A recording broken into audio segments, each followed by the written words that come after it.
At the break, you are watching Game Night here on the Region Sports Network, the only game in town. Since 1998, customers have enjoyed Chicago dogs, Italian beef, burgers, Polish, and of course the gyros. All from the original George's Gyro Spot in Chesterton. Located at 325 North Calumet Road, George's Gyro Spot prides itself on fast, friendly service at affordable prices. Open 7 days a week, George's Gyro Spot offers dine-in or carry-out. To place an order, call 219-926-5435 or go to georgesgyrospot.com to check out their menu and to place your online order. The original George's Gyro Spot. Some see a wrestling match. We see a 6-minute lesson in grit.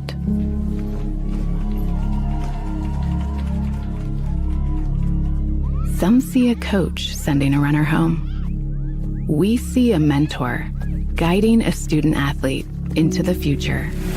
Proud to keep education in front of athletics since 1903.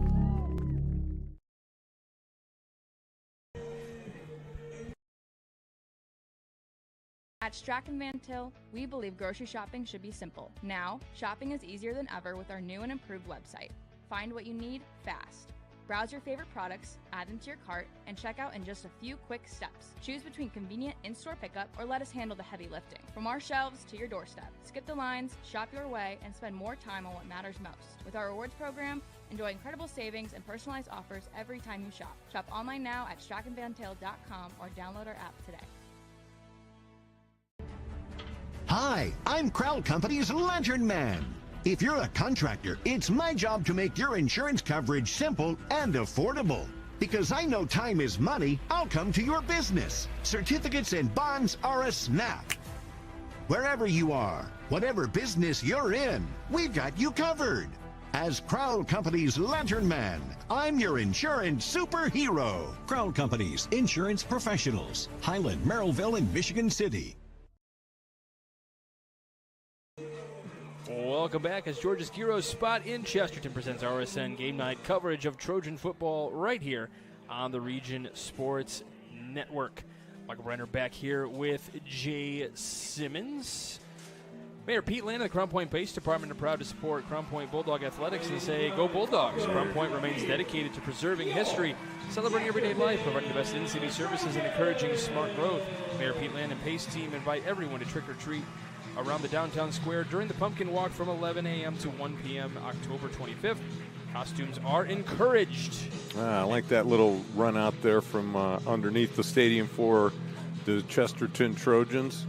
Always a fun time. Yes, it is. And you got in the south end, you've got the Bulldogs waiting for their turn to enter the field. It's always fun. I feel like more and more, and you can attest to this. You've been around high school football for just a few years.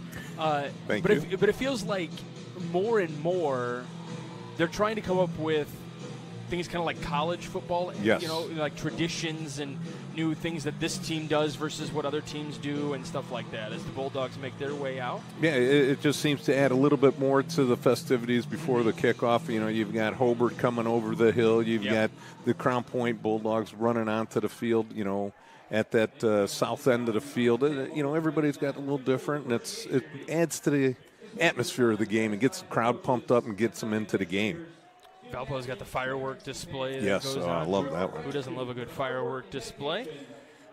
Well, let's talk a little bit about the Bulldogs here.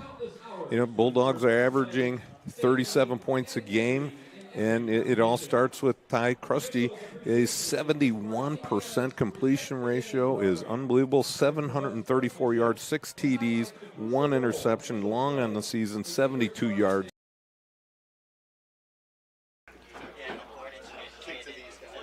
So Michigan City will start, and Tristan Hart will quarterback them. We mentioned McKinney. He is a threat with his legs as well. He has 7 carries this year for 76 yards, averaging 10.9 yards per carry. One thing to note for this Michigan City team, 10 different players have recorded a carry this year. They like to run a lot of sweeps and reverses with their receivers running the ball, trying to get to the edge. It's one of the favorite plays in the playbook of head coach Cody French. So 1st and 10, Michigan City from the 15-yard line. 3 receivers are lined up to the left of the line with one. Yeah, and this is a kicker. When I saw him a couple weeks ago, kicked a lot through the back of the end zone. He's got a pretty strong leg on him, but if he can keep it within the play or field of play and prevent a touchback, this is a very good kick return or a kickoff team at swarming the ball carrier. So Gonzalez sends this one deep, and we're officially underway. It will twirl down to Rodden, who will take it to his right. Jukes at the 20, continues to advance forward past the 25 and towards the Merrillville sideline. So that will bring the Lake Central Indians offense onto the field. They'll be led by Cameron Reddick at quarterback, Jacob Turley at running back, Andrew Kocheski at fullback, Hamza Issa, Logan Rodden, Xavier Green at wide receiver. The offensive line from left to right, Lucas Rocky, Matt Kafka, Colton Mines, Will Sandoval, and Jace Luther. They go with a formation with 2 backs beside Reddick and 1 behind him. Reddick will be a direct snap to one of those backs, and the Pirates will swarm to him and stop him near or behind the line of scrimmage. Yeah, and this is the Maryville defensive line, like we talked about in the pregame. You know, not a lot of ball carriers get to that second level where you're seeing a lot of tackles from the linebackers. Since 1994. Ryan Scanlon's back for the opening kickoff. James Parisi and J.Q. Varnado, the 2 deep men for Valparaiso. Portage defer their option after winning the coin toss, and away we go as Varnado will let it bounce over his head and into the end zone for a touchback. So here comes the Valparaiso offense, a group that's known for a dominant run game, but this year the key to success for this unit has been the arm of Kellen Hosek, their senior quarterback. Yeah, they've been spreading the ball around quite a lot with multiple targets, having over 20 receptions on the season. So it'll be interesting to see. But last week they favored the run game heavily against the Maryville Pirates, so it'll be kind of interesting to see how they open up this opening drive here for the Vikings. They'll start on their own 20. With Gage Finley, the big tailback who had the majority of the running back load last week in that tough loss at home to Maryville. A 5-2 Chesterton team. They've drawn in a big crowd tonight. Oliver Brewer will do the kicking off here tonight. As the officials are getting things set.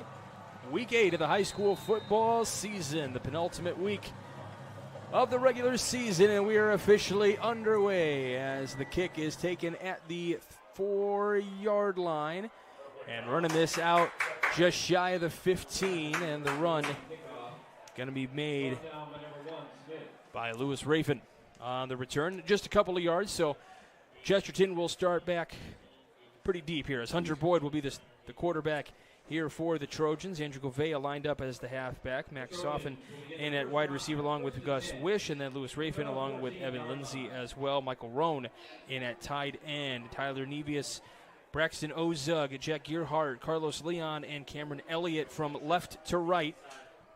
On the offensive line, we'll bring you the Crown Point defense here in just a minute. Looks like they got the ball at the 14-yard line. Let's see what Chesterton can do against this very aggressive Crown Point defense. They usually line up in a 3-5 and blitz linebackers from every possible angle. Definitely putting the pressure on. So 1st and 10 from the 14. Here's the snap. Handoff to the right side here and up to the 15-yard line. Handoff is to Raven. And the tackle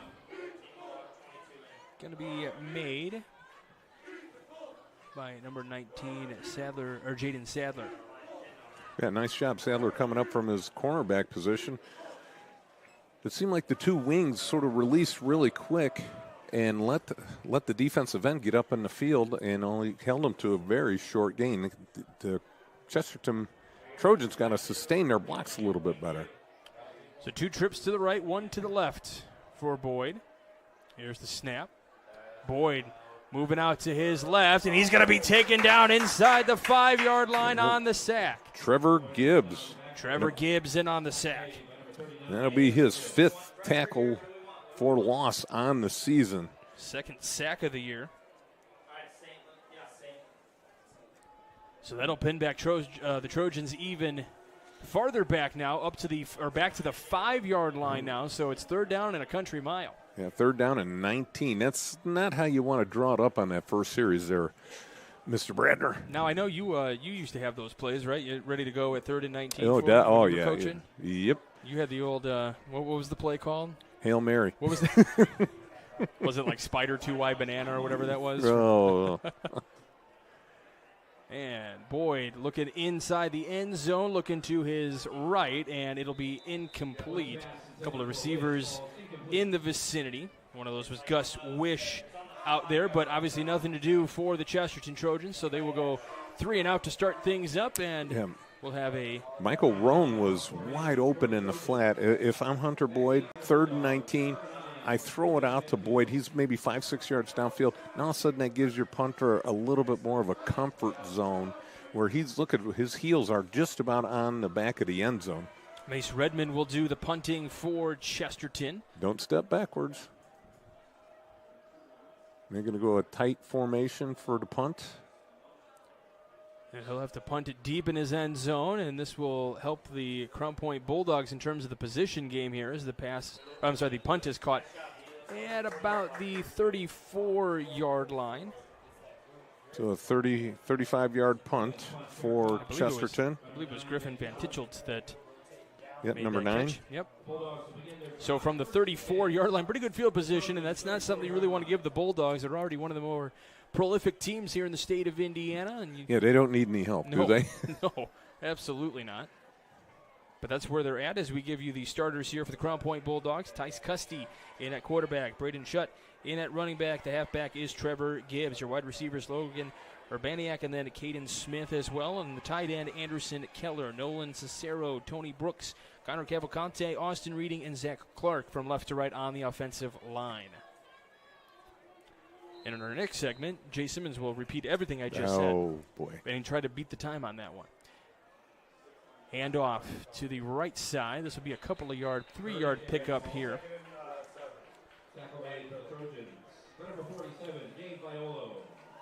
Gabe Violo in on the tackle. And he lit him up pretty good right there. Hit him solid, great tackle.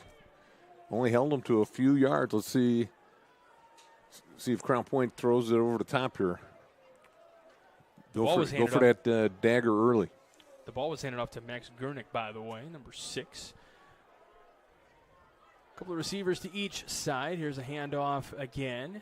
Gurnick again, who starts to stumble, but he keeps his feet upright, and he is going to go all the way into the end zone for the Crown Point touchdown to get him on the board. Second play of the game, and the Bulldogs, just like that, up 6-0.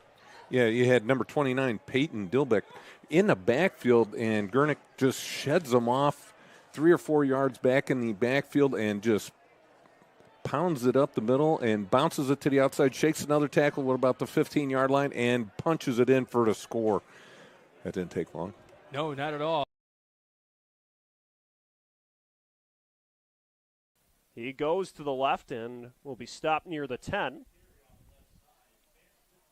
Johnson's done a real good job on this first drive. He's averaging probably about 6-7 yards a carry. He's had mostly 5-yard runs, had a pretty big run right there, right before this play. So, they've been doing a good job of staying ahead of the sticks. Johnson, a player who's rushed for 1,000 yards in back-to-back seasons. As Hill connects with Lewis, spins through a defender and is taken down just short of the goal line. But that's Rynell Lewis, the senior tight end, reeling in that one and picking up the first down. 4 seasons mechanical first down that will set the Pirates up for 1st and goal. Yeah, and something I really like about Lewis is he does a good job of reading the zone and just sitting in the pocket of the zone. He's not trying to scramble out and make a play, but he's always staying open for him. So on first down, the Pirates will go to J.Q. Johnson. He's able to advance just about to the 1, so the Pirates will have it, let's say, inside the 1 for a very short 2nd and goal. Hand off to Johnson, and he will be stopped at the line of scrimmage by the Indians. So they're able to deny him from pay dirt on that 2nd down carry. Yeah, a couple weeks ago when I saw Maryville playing LaPorte, one thing I did notice when they're within the 10, their offense becomes a little bit more kind of stuffed up because, a lot of their plays are outside runs, developing plays. When you've only got 3 yards to go, it makes it harder for a play to develop. 3rd and goal. Hill drops back to pass, swings it to the right to Johnson, and Johnson will not be denied this time. He makes his way to the end zone for an early Pirate touchdown. And that's something good to do right there. You do a quick swing pass to your running back. It's basically a screen pass at that point because the receivers know they're not getting the ball. They know it's going to be a swing pass to the halfback. They're either just trying to make it seem like that they're going to get the ball or they're essentially running a legal pick play. So with 6:15 remaining in the first quarter, J.Q. Johnson brings it in 2 yards for a touchdown reception. Maryville leads 6-0, awaiting this extra point from Benito Gonzalez. And Gonzalez boots that one through the uprights, so it will be a 7-0 lead for the Pirates. We'll come back for kickoff and see how the Lake Central offense responds. You're watching Game Night on the Region Sports Network, the only game in town. Earn while you learn from the best hands in the business. The Bricklayers Allied Craft Workers for Indiana Kentucky Apprenticeship. That's right. This is of the ball. Looks like he was telling both of the lines to sort of chill out and play nice. Surprised me the most about 3rd and 5. Penzo gets the snap. It's Raymond running left. He gets to the edge. He has a first down across the 45, across the 40. He's up to the 30 where he lowers the shoulder and gets out of bounds with a Four Seasons mechanical first down deep into Michigan City territory. What an excellent run for Reed Raymond. Obviously, if they're going to win tonight, he's going to have to be the guy, and that's a great start to it, ripping off a run like that. Now, if you're Laporte, you got to stop. Now you're getting pretty close to being, well, you're in field goal range now, but you're getting pretty close to scoring. And you got a shot as the underdog to come in and put up an early lead. You got to be loving where you're at. 34 yards on the run for Raymond. Laporte set up with 1st and 10 at the 29 from the left hash. Same formation, 2 tight ends, 1 receiver, and Reed Raymond. And he gets it straight up the gut. Nice blocks there from Laporte. He's all the way up to the 25 with a solid gain of 4. Incorporated, handling jobs of all sizes throughout the country. And Laporte, for a team that likes to run the ball as much as they do, and for a team that has struggled with the pass as much as they have, Joe, they're doing a great job of staying ahead of the chain so far. Yeah, absolutely. And when you're a primarily running team, that is really the key. Obviously, you are not accustomed to passing, so you want to stay out of those passing downs. Get it 3rd and 4 or less, and you're in good shape. 2nd down, Penzo gives it on the sweep to his receiver, Kalen Matsky, looking to get the edge. Michigan City's able to corral him after a short gain. They ran the ball 3 times, essentially, even though Laporte, again, does stay ahead of the chains there, but they're set up with a 3rd and short. A gain of 1 there. It's 3rd and 5 from the 24. Defense. They're bringing a lot of pressure. They blitz. But trickery is something Laporte, I think, is going to have to bring out in this game. And if that means a sweep to their receiver who they sent in motion before the play, so be it. Or if they're getting in the backfield fast. You can't get too predictable just running it up the middle with Raymond every play. 3rd and 5. Touches here. Pennzoil feeds Raymond straight up the gut, waiting for his blocks to develop, trudges off a tackle, lowers the shoulder, is close to the first down at the 20. He rolled at the very end of that play. It looks like they're marking him just short, about a half a yard short of the marker. They pull it here. Young trying to cut they're gonna. They moved it back a little bit. It looks like Raymond will be about a full yard short. He's at the 21. He needs the 20 for the first down. And Joe, it looks like they're keeping the offense on the field. It's Four Seasons mechanical 4-down territory. Absolutely, and I think it's the right call coming out here early. You've only got about a yard to go, and Raymond's running it well. You get a shot to score a touchdown here. I think you got to go for it. Pennzoil feeds Raymond, bouncing to the left. He's close to the first. He reaches, and he has it. First down, Slicers into the red zone. How big would an opening drive score be? I'm surprised they gave it to him on the stretch run. Normally, those have a higher likelihood of being tackled for loss. But Raymond able to get to the edge, trudge off an arm tackle, and get the first. Right, like you said, on those kind of short. Valpo and head coach Bill Marshall is his entire defensive coaching staff on that far sideline agreeing with you there. They believe it's intentional grounding. The officials come together. I mean, he threw it as offensive. There it is. Yeah, there was no one there. Well, no one there for him. Ryan Cheek was right there. Yeah, they brought that blitz perfectly timed, and like he had nothing. And that was a struggle that this Portage offensive line had last week against Michigan City when Michigan City dialed up that blitz. they were in Young's face all week or all night last weekend. So it's a loss of down as well. So now they're all the way backed up. Absolutely, and I think Raymond's going to have a massive workload tonight. Yes. So anything you can get from Jones to keep this running game going. Jones again, stretch run to the left. He has blocks. He has a first down. He's inside the 5, and he's dragged down just short of the end zone at the 3. With only a minute 40 to go in the first quarter, Laporte has marched it all the way down to the doorstep of the end zone. 2 solid runs for Bryce Jones. And now Raymond's back in the game for this goal line set. Minute 30 and counting to go in quarter number 1. No score yet between the Wolves and Slicers. Laporte looking to strike first in this rivalry matchup at home. Pennzoil, Raymond to the left, follows his blocks, and he's into the end zone untouched. Touchdown, Slicers. Nothing too fancy on that one. Massive hole opens up to the right side, and Raymond makes his way. 45-yard try, and this one is short. May have been deflected as well. And Valparaiso stands strong in the red area. And this was an issue for Portage last week against Michigan City. They would have these great drives, but once they got towards the red zone, they would struggle. They'd have mistakes. They'd have turnovers. They just couldn't find a way in to make that score happen. So Valpo, after a couple of quick first downs on opening drive before stalling out near midfield, take over 1st and 10 from their own 20. What'd you like about that opening drive for Valpo prior to when it stalled out? The play variety was very good. Finley taken down from behind after a couple-yard pickup. Tackle made by Shane Hill. Yeah, if I'm the Portage defense, you're keeping an eye on that number 1 jersey all night because he's like their leading rusher. Not only that, he's a big receiving threat as well. Just an overall workhorse of a player for this Valparaiso team.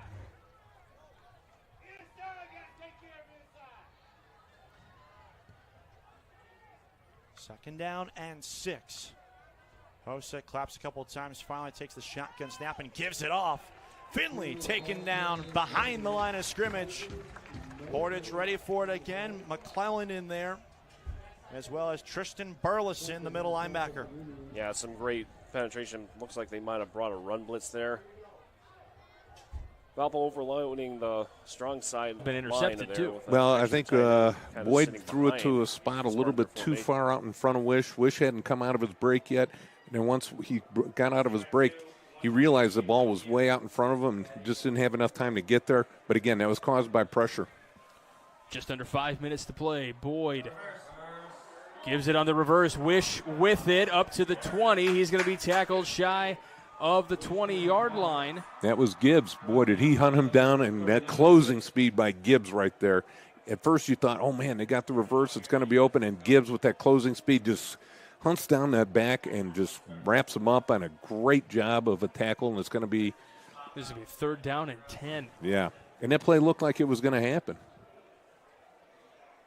Well, it looks like Gibbs read that one. Must have had that on the scouting report. Watched that on film this week. So 3 trips to the right this time, 1 to the left. So Boyd looking to his right. Pass is going to be incomplete. Yeah, Boyd's got to step into that one. It seems like when he sort of short steps it, that ball comes out a little bit high and sails over to receivers. He's got to step and throw with a little bit more authority, get those balls right where the receivers can catch them. Luis Raffin was the intended target. I believe we said Raffin earlier. Apologies. Luis Raffin. Raffin? Yep. All right, there we go. So 4th down coming here, so we'll see a field goal attempt by Mace Redmond. He's 6 of 7 on the year. Low snap. And it is good.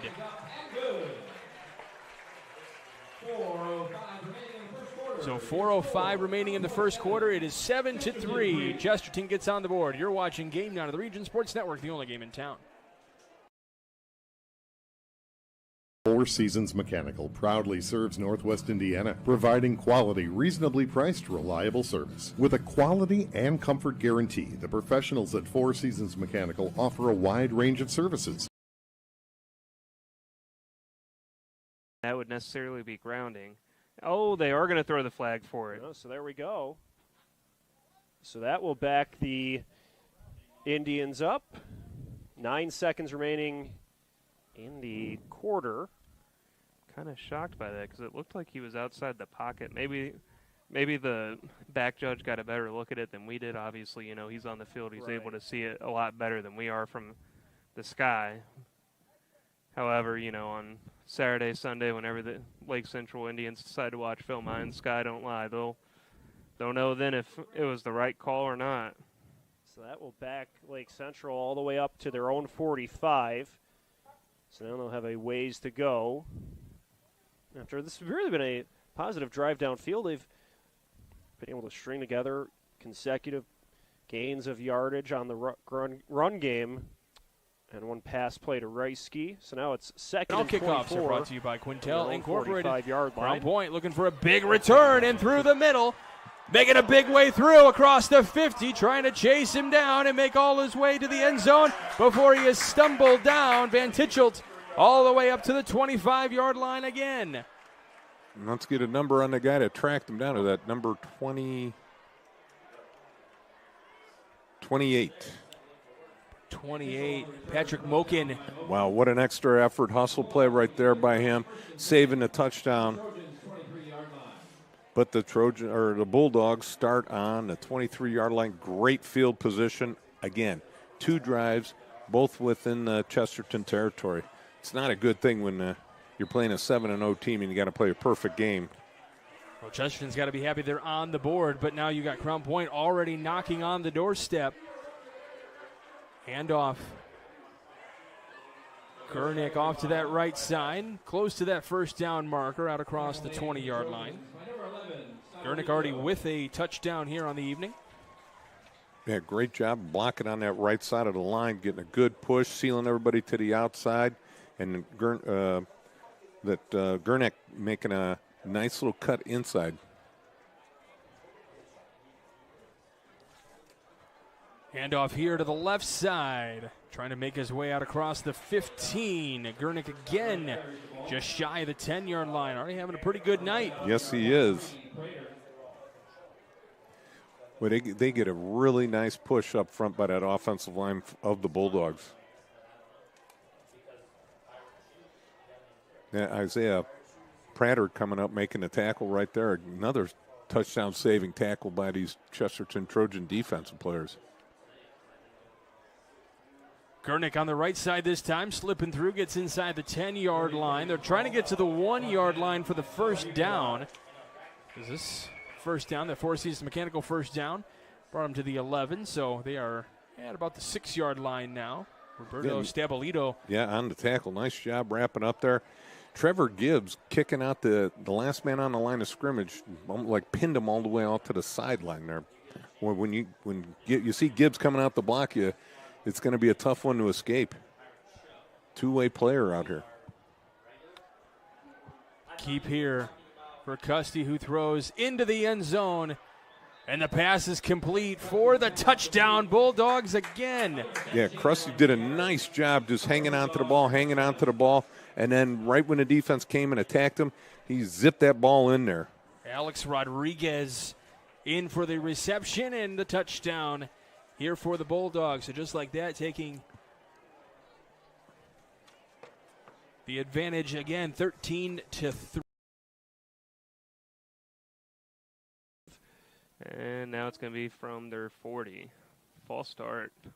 So the penalties hurting Lake Central on this drive, and that's kind of what you can't really afford against a Maryville team. We've seen Maryville at times this year really just energized when their opponent takes penalties. That was kind of the difference in the Michigan City game when penalties at inopportune times by the Wolves, Maryville just seemed to then cash in on those next couple plays. No, I agree. Maryville does a really good job of it. Really not being a heavily penalized team, but taking advantage of when the other team's getting penalties. So time will be put back on the board here as we get things sorted out. Have to watch for Warren Brown on the punt returns for Merrillville. We saw him take one to the house against Michigan City, so this is a Merrillville team that can hurt you on offense, defense, and very good special teams, too, have made them a very dangerous team. Actually, will be Walker back to return the punt. It's a low snap, but Olenkemp's able to put it high in the air, take its first bounce at the 30, and then angle towards the Merrillville sideline. So the offense of Merrillville will take the field, led by Michael Hill at quarterback, J.Q. Johnson at running back, Rynell Lewis at tight end, Rayshawn Shelley, Cameron Jordan, Mikel Smoot, and Darnell Bowles make up the receiving core, while Aaron Wright, Jalen Carter, Jamal Cherry, Tremaine Hemingway, and Caden Osaiz make up the offensive line from left to right. They will take the field at their own 30. 10 minutes, 45 seconds remain in the second quarter. Merrillville leads 7-0. Yeah, you're going to see Merrillville do that hurry-up offense again. It's not a one-off drive thing. Every drive I saw a couple weeks ago, it was hurry up, hurry up, hurry up. That's why I had to get the starters in now, because I know I won't have time after this first play. Might be lucky to right call back to the line. Let's say might be lucky to call their offensive formation if we're lucky. So they'll set up near the right hash mark. Hill surveys the line, gets the all clear from the officials. So he'll have J.Q. Johnson at running back. Everybody bunched up towards the line. They'll put Jordan in motion. Hill drops back to pass. Floats one downfield to the right, and Lewis is able to reel it in. Lewis has room to run on the right side and will be twisted out of bounds inside the 20. So a long passing play by Hill and the Pirates moves them downfield. Yeah, and again, that's the play action coming in. And when you bunch up your offensive formation like that, really great thing about it is you're able to sneak more guys downfield because, again, you're bunching up that defense. You're making it harder for the, linebacker, DB, whoever's supposed to cover who, whether it's man, zone. It moves the zone, moves the man coverage where it's more bunched up. So it makes it harder on them to guard their man. Following the Four Seasons Mechanical first down, they'll go with a handoff to J.Q. Johnson. He continues to power to the right side of the line as shakes through a couple of tacklers and goes close to the first down marker. And as now the Pirates have it in the red zone here. Looks like it'll be second and short. And Lake Central did a lot of good things in the red zone defense the last time around. Again, this is a defense. You're running a 4-3 defense, essentially. If you're going to be running a 4-2, 4-3, you got to bring pressure. But it's hard when you've got a team that can throw the ball as good as this Merrillville team. And we see the Pirates go with play action there. They were looking to thread the needle to Darnell Bowles, but it was broken up by the Indians. And we saw in the Crown Point game, Lake Central forced 2 turnovers against the Bulldogs, which not a lot of teams in the region can boast about that. One of those was a fumble forced in the red zone. So you look at the stats, the points allowed, maybe not where you want it to be. This is a Lake Central defense that has shown some promise and has stepped up at times against some very tough opponents. Yeah, and again, that was a time they brought 6 guys. They brought pressure right away, and that's a good thing to run against play action, especially when it's a longer developing play action. And there might have been a little too much. It worked out on the first down run. First and 10 from the 48. Two receivers on each side for Hart. He's back to throw. 4-man rush for Laporte. Ball knocked up in the air and intercepted by Laporte. Dawson Shreve catches the ball off the hands of Thurman, and a costly mistake for the Wolves has Laporte set up at midfield.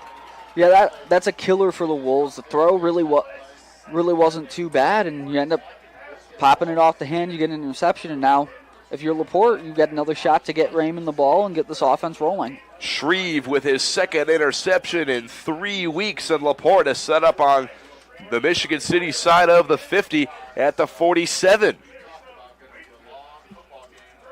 This is going to be a long and tough game for the number 7th ranked Michigan City Wolves. 7-0 the lead for the Laporte Slicers with 9:53 to go in the half. First and 10, Laporte from the 47-yard line right hash. One receiver, Matsky, lined up to the left side. Reed Raymond is the running back with Aiden Pennzoil in the shotgun. They send a tight end in motion, and it's Raymond running straight. Going to go for it here. It'll be 4-down territory sponsored by Four Seasons Mechanical in Merrillville, and Hill will fire a strike to Smoot, who is then dropped near the first down marker. It appears he will have enough for the first Four Seasons Mechanical first down. You know, and something I liked on that almost interception play, too, you did a delay blitz. So running back essentially is standing at the line of scrimmage. Linebacker's able to run full head of steam at him. And, again, here's another outside run from Johnson. You're not going to see him go up the middle a lot. And it's not that the center and guards can't make plays, but when you have a speedster like Johnson in the backfield, you want to get him out to the edge, have him going against the DB, linebacker, safety as soon as you can compared to having, a big defensive lineman be in his face right away at times. They'll put both running backs in the backfield. Hill passes on 2nd and goal, and he connects with Cameron Jordan, but he is stopped in the backfield for a loss. So a big play by the Lake Central defense. Reisky was able to get in the backfield and drop Jordan for a loss. Yeah, that was a great heads-up play there by Reisky. Yeah, you said Lake Central. I'm sorry, Chesterton. Yeah, but they were. No, I'm talking about during week. the game they saw. Yeah, when they were playing Lake Central. It's like it's a Super Bowl bet. The over/under a number of players taking snaps from the center, and that's the end of the first quarter.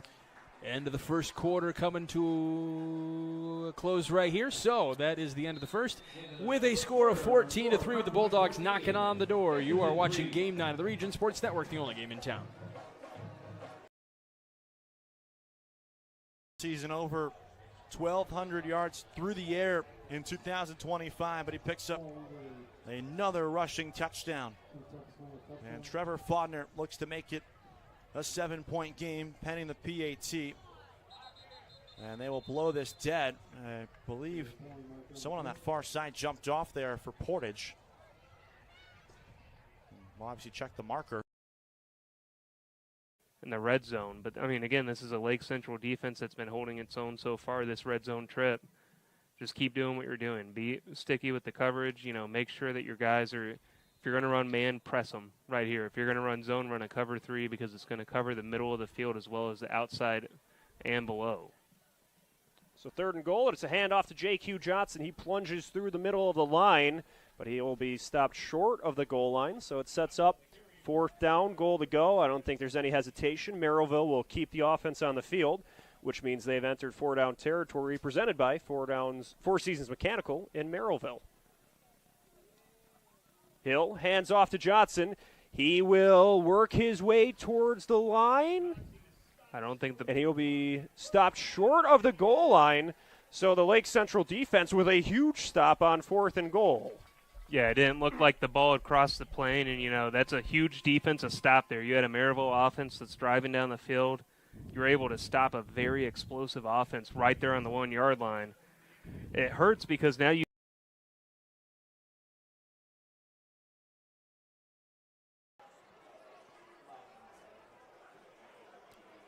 He's going to keep, looks to his right to throw. He's got time. He throws to the back of the end zone, and it was incomplete. Back of the end zone anyway. It looked like right away he was looking for Trevor Gibbs to slip out of the backfield, and Chesterton linebackers jumped all over him, and well done on coverage right there by the Trojans. He had nowhere to go with it, and he did the right thing, just threw it out the back of the end zone. So 3rd down coming up here for the Bulldogs. Looking to get their 3rd score of the night. This would be a great stand right here for the Trojans to stop them right here. Big conversion down. There's a run out to the right. Pressure coming from behind, but bowling into the end zone, Van Tischelt. Van Tischelt into the end zone for the Bulldog touchdown, and there is just no stopping the juggernaut that is the Bulldogs. Yeah, Van Tischelt had an in their own end zone. So Reddick in the shotgun, going through play action. He's running out of time, has to evade this pressure. He will slice to the left side of the line, and he's able to scramble for a positive gain. That is a very gutsy play call there when you're throwing the ball from your own end zone. Not only is your quarterback in his own end zone, your whole offensive line's in the own end zone. And, he's got to be careful to not pull a Dan Rappaport. Receivers on each side of Tristan Hart. with one running back in the backfield to his left. Hart back to throw, straight drop looking, has time, steps up, rolling to his right. He rolls, throws on the run, has a man behind the defense, and it's caught. McKinney still on his feet at the 50. He's dragged down at the 48 with a big chunk play. 42 yards on the catch to Zaire McKinney, the region's leading receiver. And Michigan City, a big play there, Joe. That's what they needed on offense. Absolutely, and sometimes that's all it takes. You need that one play to really get you in gear. Excellent throw there by Hart on the run. Let's see what they do. Hurry up, a quick handoff. Thurman breaks up the middle, spins off a tackle. He dives up to the 35-yard line. A solid run of 15, and a Four Seasons Mechanical first down again for this Michigan City offense. They're moving here, Joe. First and 10 from the 34 left hash. Same formation, Hart, snap. We have whistles pre-snap, and a timeout was called by the LaPorte defense before that play. With 6:54 in the game, or in the half, we'll step aside for a moment. You've been listening to Game Night. Some additional yardage and gets the Four Seasons Mechanical first down. And I like that play call. You've got a quarterback, again, that's able to run the ball very efficiently. He was starting as a running back all season for them before the unfortunate injury to their starting quarterback. So now he's been thrust into the starting role. He was the starter last year. However, that's a very huge thing. And, when you have a quarterback that's able to run like him, you can do a direct snap to the quarterback run, don't have to fake anything. You've got 10 guys just running straight up the field. They'll go motion right. Reddick now rolling right. Will tuck the ball and run.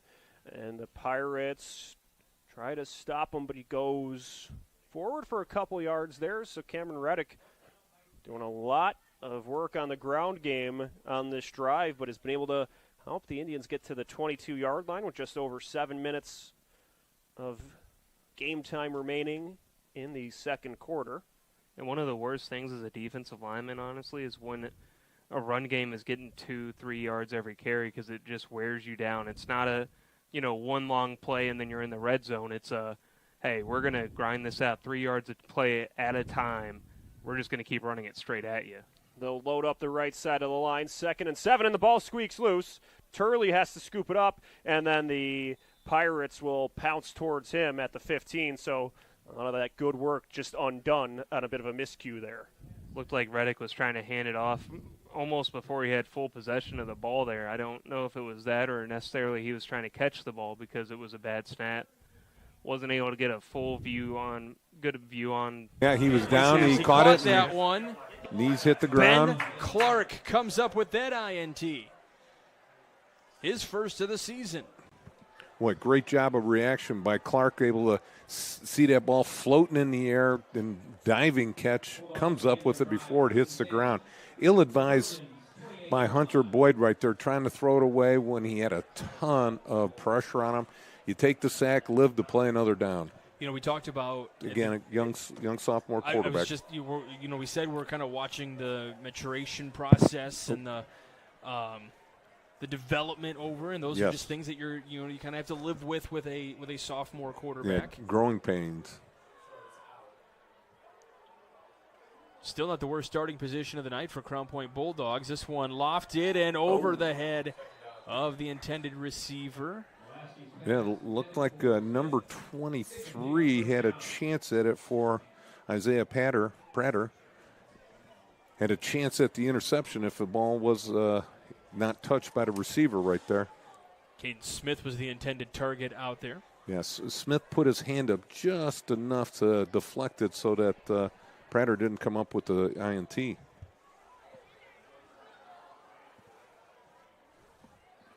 Mulaski, by the way, in at quarterback. Hands this one off.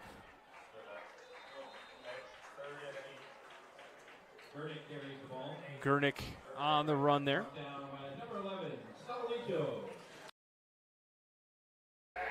If they would pick one game to win all year, it would be this one, and their defense has come to play. 3rd and short. They give it on the sweep.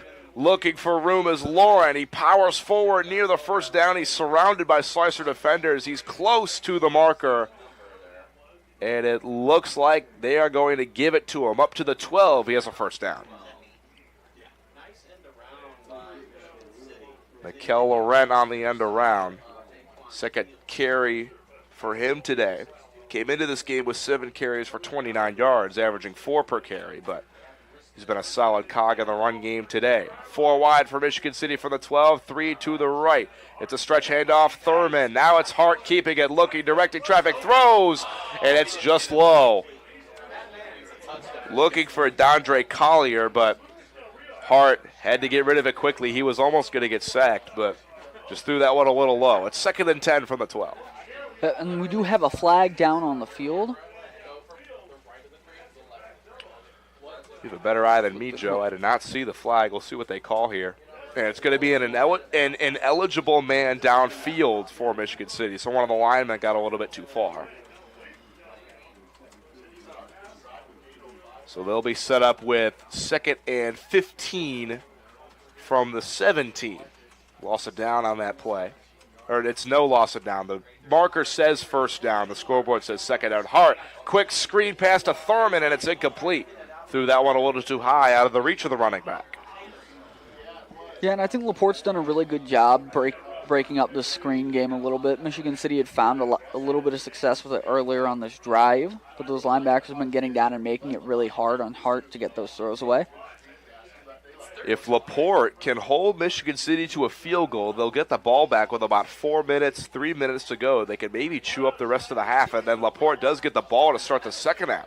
Something to watch. Hart, another screen pass, caught by Laurent, looking for blocks along the far side, breaks a tackle, reaching for the first down near the 5. He's very close on that play. He's about a yard or two short, but a nice catch and run to McKinney.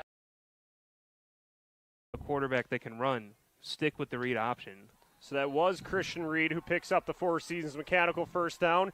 And now the Pirates again a little too eager, showing blitz there. They will jump across the line. It'll be encroachment. So another 5-yard gain for the Indians. It'll be 1st and 5 from their own, we'll call it the 14. Yeah, Maryville's just trying to get a jump start every time they're on defense on this drive. Haven't been caught on too many offsides penalties, but I think that's 2 or 3 this drive alone. I mean, big thing with that, they're trying to jump the snap count because they know that 9 times out of 10, Lake Central's going to run the ball. So 1st and 5 from the 15. Reddick in the shotgun has a trio of receivers to his right. It'll be a keeper for Reddick. He tries to go through the middle of the line. Q-Ron Moore will drag him down shy of the first down. And that's where the midline read option can really hurt a defense. Again, if you decide to follow the running back, you essentially now, your big defensive lineman that would be able to stop the quarterback that's right there as your interior defensive lineman, he's gone. There's a hole right there. Quarterback's able to run, and if he's got legs on him, I mean, he's able to get up to the line of scrimmage, if not beyond, in a snap of a finger. So, I mean, it's one of my favorite read option plays, especially at this level, just because it's a very hard thing to guard against. 2nd and 2, Reddick will keep it. Goes through the middle of the line again. Picks up 3 yards and the first down for the Indians. The Four Seasons Mechanical first down will make it 1st and goal for Lake Central. So now they're trying to put points on the board here, trailing into the end zone for the touchdown. And Caden Smith able to come up with the touchdown, stay on his feet, and into the end zone. Yeah, Caden Smith, great job being able to keep his balance right there. Gets the ball and just takes it and just runs straight to the goal line and puts his hand out in front of him to help his little balance, and boom, into the end zone. Yeah, a little 360 action. That's like a Zaxanelli move right there, working production tonight. Cavalcante, perfect again on the extra point, and it is a 28-3 ball game with 7. 2nd and goal from the 2. And what Maryville's doing pretty well on this too is they're running a lot of. It's essentially a weak side run, not necessarily, because with the 4-3, again, sometimes you're going to have, a 2 technique, which is essentially lined head up on the guard. 3 technique that's on the outside shoulder of the guard between the guard and tackle, or you're going to have a shade, which is in between the guard and center. They've done a really good job of attacking the side where the 3 technique is. So now trusting your receiver to go up and make that play. And now it's first and goal, Vikings. Parisi, who's fifth in the Duneland Conference in receiving yards. Now at the 40 target mark this year. They'll swing it out to him again. Out of the backfield, Parisi inside the 5. Parisi to the goal line, touchdown! What a play by Parisi. And a lot of running before that because he was the motion man. You see him go in and around the quarterback as they were doing all this motion play. And then just kind of flares out to the flat and just does a lot of juking and making men miss and carrying some people after contact into the end zone with them. And now it's a 2-score game. His third receiving touchdown in 2025, extending the team lead in that category. Hosek now 9 passing touchdowns on the year. Low snap. Troy Danzy is wrangled down by Sam Posovic. And so Valparaiso couldn't even get a kickoff there. So still a 2-score game, but it's 13-0 in favor of the Vikings. This is Game Night on the Region Sports Network, the only game in town.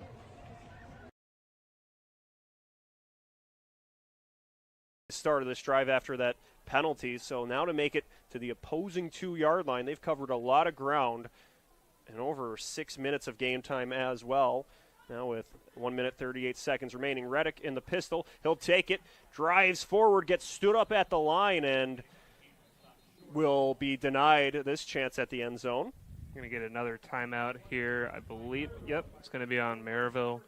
I mean, you've got a minute and a half left in this first half. You really want to save your offense with as much time as possible. But, again, this is a very explosive offense, so they can get a quick play, touchdown. They're known for it, for big plays. Again, they're averaging almost 300 yards passing a game, almost 150, 200 rushing. So it's a very explosive offense. But you know this has to be a relief for that Lake Central defensive coordinator. Your defense has been off the field now 6-7 minutes. Yeah. They've been getting a lot of rest this drive, and they're able to essentially get minds back to where it needs to be, you know, able to reset, especially after such a great defensive stand when you make that defensive stand on the 1-yard line. Be sure to stay connected with all things Region Sports by supporting and following us on social media. We're always active on YouTube, Facebook, Instagram, X, and online at regionsports.com. Celebrating over 25 years, we're proud to still be the only game in town. So now the Indians will bring their offense back to the field here. 3rd and goal from the 1. Minute 33 remaining. Maryville leads 7-0. Don't be shocked if they go for it on 4th down here. I mean, this is definitely a time, if you're Lake Central, you've got to go for it on 4th down if you don't get it here. So, I mean, this sets the momentum. You're potentially tied going into halftime with the number 2 team in the region. So they'll stack things up here, going for that quarterback sneak. Reddick trying to dive to the goal line, and he's in. Cameron Reddick finds pay dirt, and the Indians are on the board with 1:28 left to go in the second quarter. Cameron Reddick plunges into the end zone for a touchdown. Yeah, and that's huge because, I mean, again, offense has been on the field for about seven minutes. I mean, this is a huge drive for them. You just went 99.5 yards. As we said, we'll give them a half yard with that false start to start out. But, I mean, that is a huge offensive drive right before halftime. You potentially go into half with a tied game now. So now the extra point attempt, and it will be blocked. It was blocked. The Pirates are able to get there and reject it, but there is a flag on the play. I think it's going to be offsides. They might have gotten – defense might have gotten there a little bit too early off. Personal foul on the defense.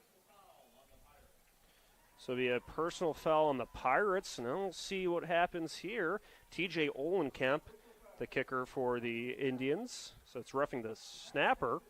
Oh, that's right, because you can't hit the long snapper. It's a rule that's transcended from NFL all the way down to the high school level.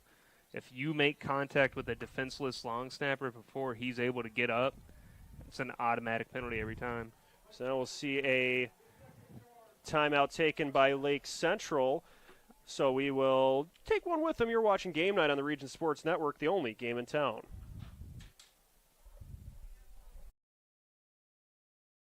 guessing At Strack and Van Til, we believe grocery. That ended up netting him 5 yards out of that.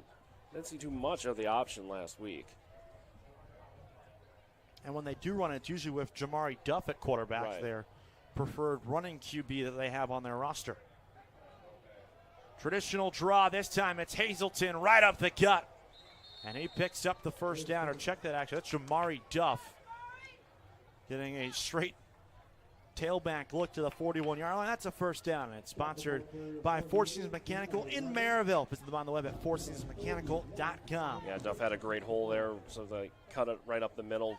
So the offense was blocking down towards us, creating that nice gap as the Indians are on the move again. 11 yards on second down. And Duff will get the call again. He's across the 45. And here's the other thing, too. If this offense lines up in a formation defensive coordinator on Maryville doesn't like, they're probably going to burn a timeout, too, try to get the defense right. You know, offensive coordinator's probably calling something that Maryville hasn't seen tonight or seen on film yet. Because, I mean, this is a big moment in the game. So Cameron Reddick takes his team to the line. They send motion to the right. Reddick, it's going to be a pass from the running back, and it is incomplete.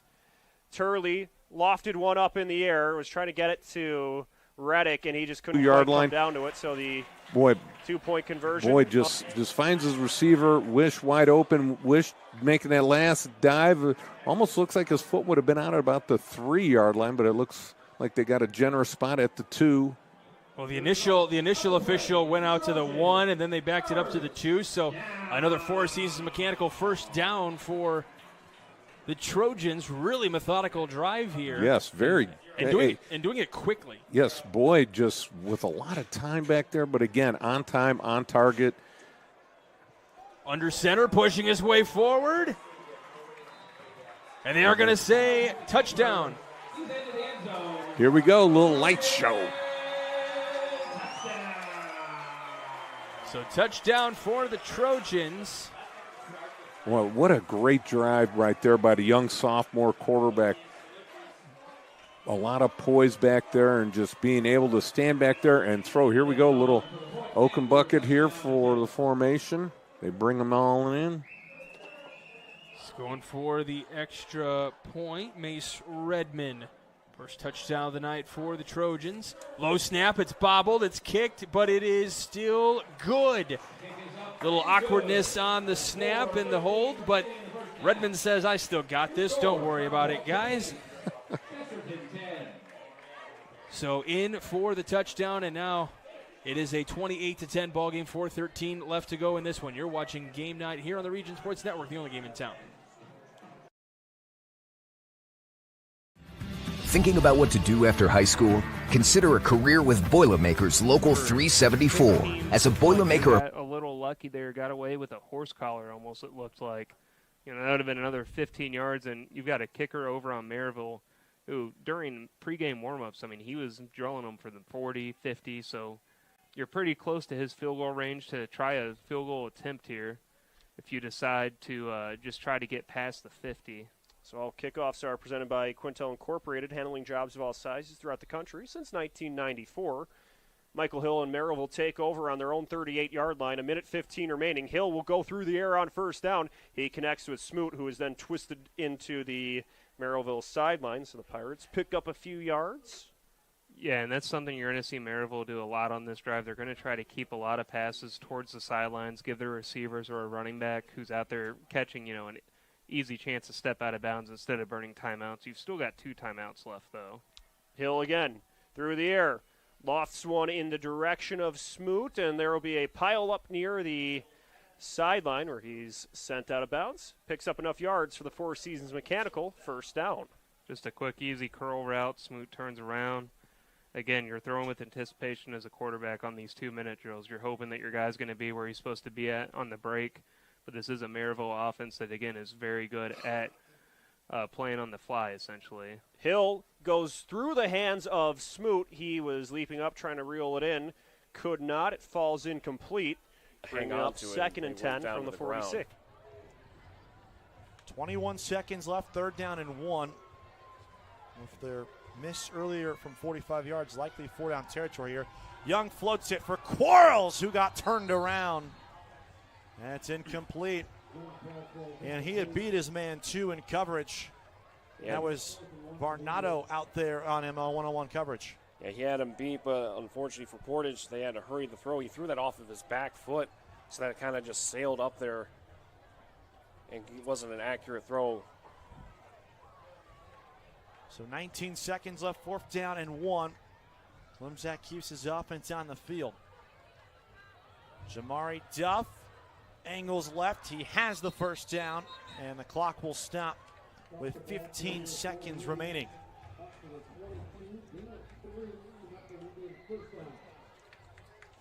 Three-yard pickup there. Just enough, but here we've come to the problem that this Portage team has had. Smith just able to adjust, spins his hips, opens up, catches it at the high point. Great catch. Hey, that's another one of those Proud Union plays of the game. Candidates, yeah, absolutely. Yeah, yes, it is. We're getting to that, Reed. Yes, we are. Could be one of those electrifying plays you were talking about from IBEW. Definitely. Handoff this time to the right side, up to about the 25-yard line. So pickup of 5 on the play. And ball. There was a lot of contact shut with it there. Between him and Anwar Banks, the sophomore cornerback who's making a rare start tonight. I mean, there was some hand fighting there, but there was some bit of a pushing off as well. But I think it was a good no call. It was also an underthrown ball as well. If that ball's more on target, there's a flag leave the pocket there. I imagine they might. So now here's 8 seconds left. Play clock inside of 5 seconds. As Young has to get rid of this one quickly. Clock inside of 5. Looking front right. Pylon. It falls incomplete with 2 seconds left. McClatchy, the intended target. Varnado in coverage once more. I'm hearing field goal being yelled from the sideline, so I think they might be trying for a kick. And it will be trying to get some points on this board. Scanlon out for redemption. He was, I'd say, 8 yards short on a 45-yard try. This one more close. This will be a 38.5, 39-yarder, depending on how friendly you want to round. High snap spotted down. Scanlon sweeps the legs and puts it through. So Portage does come away with points before the half, and they cut the deficit to 10 as we've played a full half of football here at Portage High School. I feel like when Crown Point needs a play to be made, he's the guy. Well, that, and you just pull a trick out of that bag, and it just a little screen pass to Trevor Gibbs right there on the right-hand side. Had a couple linemen out in front of him, got the initial blocks, and then Gibbs does the rest. Just plows his way through all the way on a 20-yard pickup down to about, what did you say, the 4-yard line? We're marking it at the 4-yard line. All right, Did it appear? So a 20-yard gain for Trevor Gibbs. And that gives him 12 receptions on the season. You'd have liked they had a touchdown to add to that. Gibbs in the Wildcat formation there. He receives the handoff, and he gets stood up at the goal line. But does he get in? Yes, he does. He does. He gets into the end zone for a Bulldog touchdown. He got stood up before the goal line, and then the pile just kept on pushing his way through. So he makes it into the end zone for a Bulldog touchdown. Cavalcante on for the extra point here in just a moment. Yeah, Trevor Gibbs, 6'4", 245, just would not be denied on that Wildcat straight ahead, and that is his third or fourth, let's see, third rushing touchdown of the season for Gibbs. And the extra point is up, and it is good. So that makes it a 35-10 ball game with 2:18 to go until the half. You are watching Game 9 here on the Region Sports Network, the only game in town. Four Seasons Mechanical, proud. Both teams, you're looking at them, LaPorte's almost certainly going to go into the half with the lead now. They'll get the ball and be ready to go down and extend this lead. And for Michigan City, it's just a litany of errors in the red zone so far. This has been a very mistake-filled first half for Michigan City. LaPorte Pennzoil is lined up to just take a knee and bring this one to half. But Shreve now has 3 interceptions in the last 3 weeks. He had one 2 weeks ago against Maryville and 2 today. 19 and a half seconds are on the clock. Pennzoil will just tap his right knee on the ground, and LaPorte has the number 7 team in the region on the ropes. A defensive slugfest in half number 1, 7-0. For right after, just so that way they can keep going without Hill having to look to the sideline and get the play call. So first and goal from the 15. Looks like there's some confusion down on the field. I wonder if they're trying to fix the clock. Add some now time. It's 9 minutes and 10 seconds, Rain. That certainly will not be the case, and it'll be maybe 9.1. So every little bit helps here. I was about to say, I think they've got it at 91 seconds on the clock. There we we go. go. There we go. I was going to say 91 seconds. That's another minute and a half Yeah. of football. It's a lot of time for this Maryville offense. They'll put Bogart in motion. Hill dropping back to pass. Lofts one downfield. He's got Lewis wide open, and he will make the catch. Rynell Lewis with the touchdown reception will add to the Pirate lead. Yeah, and that gives Maryville an opportunity. Like I said earlier, they're going to be able to double dip now. You scored right before half, able to come out right after the first half and try to score again. I mean, hats off to Hill there. Linebacker screaming in his face again. Both quarterbacks have done a good job when pressure is there, when someone is in their face, they're able to get the ball out still. I mean, Hill, again, when you've got a blitzing middle linebacker, there's probably going to be an opening in the middle of the field. He let it develop. Wide receivers wide open. Easy touchdown toss. Wall getting hit at the same time. For Lewis, that was his 4th reception of the year. The PAT is good, so Maryville leads 14-6. You're watching Game Night on the Region Sports Network, the only game in town. Thinking about what to do after high school? Consider a Cavalcante, career and with... then it just kind of ends up in the hands of Wish. Cavalcante batted, it looked like it went right through his hands, and then the receiver for Chesterton was able to keep concentration, saw the ball pop up, and bam, made the catch. So the Four Seasons Mechanical first down. Boyd stepping up, pressure coming, pass is caught by Raffin. And he is knocked out of bounds across the 40-yard line.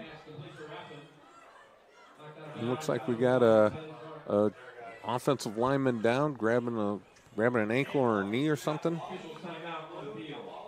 So as we mentioned during the halftime, we will have a Streck and Van Til hometown scoreboard update for you. Some interesting scores coming up in Week 8 at the half. Yeah, I'm interested to hear about those. And then, of course, as always, you can visit regionsports.com, Facebook/Region Sports Nation, Instagram, and Region Sports Network, YouTube for this week's Home Improvement Top 10, presented by Enigenberg Exteriors.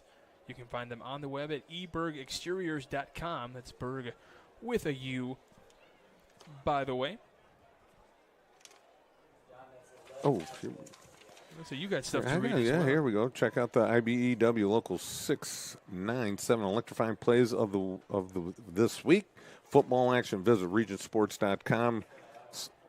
Facebook/Region Sports, or on Instagram. Electrifying plays presented by IBEW Local 697. Visit the IBEW697.org to find out how you can get a career started as a union electrician. All right.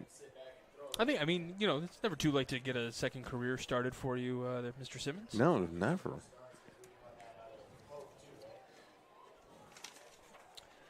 And we're going to go ahead and step aside as we do have an injury timeout. So we'll step aside here on the Region Sports Network, the only game in town. Earn while you learn from the best hands in the business. The Bricklayers Allied Craft Workers for Indiana, Kentucky Apprenticeship. That's right, this is a paid apprenticeship. I'm getting an education while learning a trade and getting paid for it. The thing that surprised me the most about this apprenticeship program is the respect I have received after the proper time and training. Classes start soon, so apply now. There are training centers throughout Indiana and Kentucky. We are the Bricklayers and Allied Craft Workers for Indiana, Kentucky Apprenticeship. The best hands in the business. Calling all current and future homeowners in the Northwest Indiana area. Whether you're buying or selling, Brent Wright is here to make your real estate journey smooth and successful. With years of experience, personalized service, and a deep knowledge of the market, Brent will help you find the perfect place or get the best deal for your property. Call today at 219-406-7195 and take the first step toward your real estate goals. Contact Brent Wright, the right way to buy and sell real estate.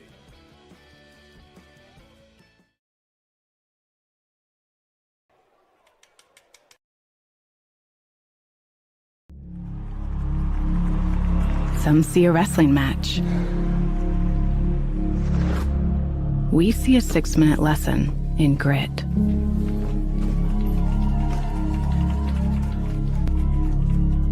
Some see a coach sending a runner home. We see a mentor guiding a student athlete into the future.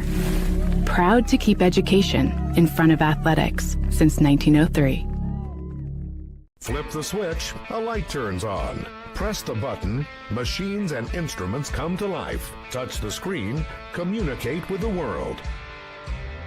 Simple tasks, guaranteed results, every second of every day. That's the power of power. And that's the power brought to you by the NECA contractors and electrical workers of Local 531.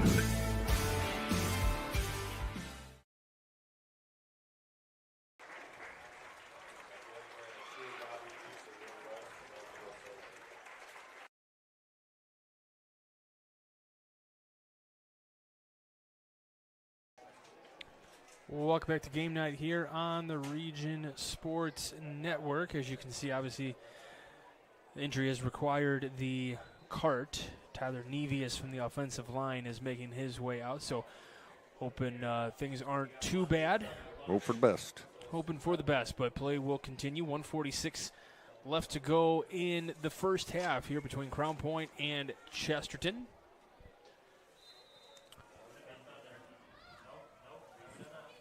Boyd steps back, had pressure in his face, and this one going to be thrown out of bounds. Wish probably the intended target there, but man, I talk about this pressure coming in from Crown Point Bulldogs. Hunter Boyd doesn't have a whole lot of time. I mean, he had that guy running right at him. Yeah, that was Ben Clark from his outside linebacker position. Like we said at the outset, linebackers from Crown Point, they can blitz from anywhere at any given time. That's why they have 4 of them stuffed up there. Run ahead. Looks like he's going to be looks like he's going to be about 2 yards short here. Let's see what they're going to do here. I'm going to let that clock run down a little bit.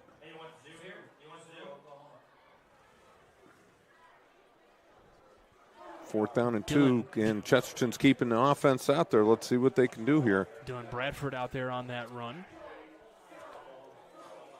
So Dylan Bradford in the backfield. Receivers to the right.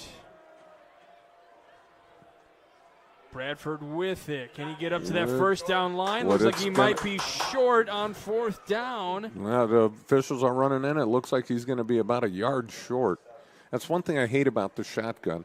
On 4th down and 1 or 2, when you shotgun the ball back, you're already 5 yards back, and you still got to gain the 5 yards plus 2 more. So that's 7 yards you actually got to gain.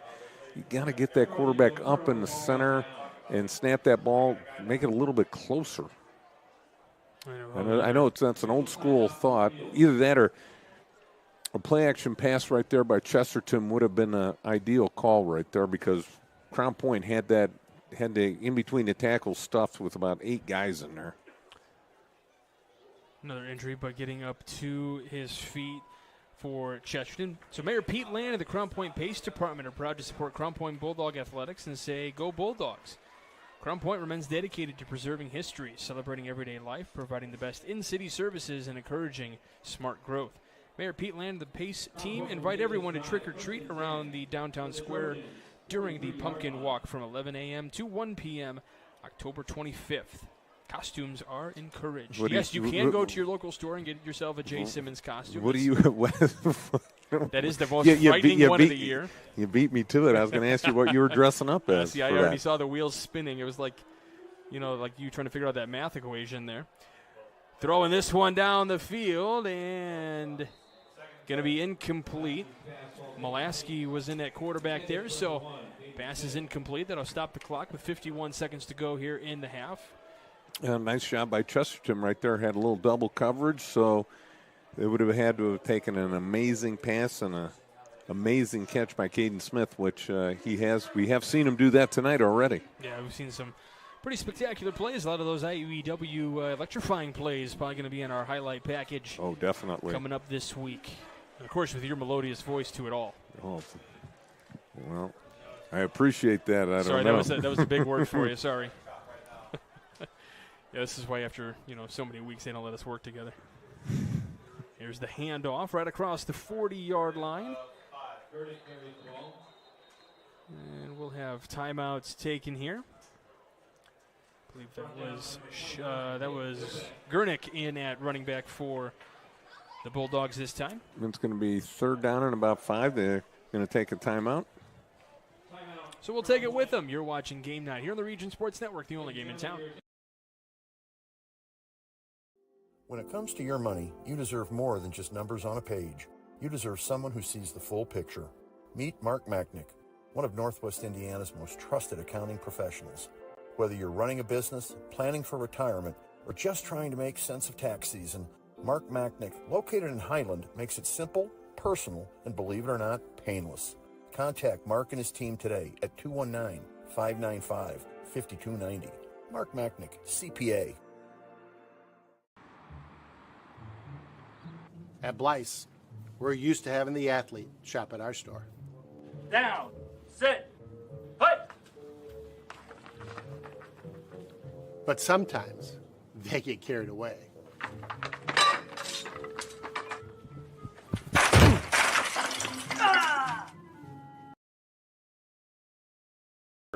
But at the same time, as that is happening, Valpo offense realized they can run with Hosek. So they've been using him as diversions. One of their touchdowns was a straight fake.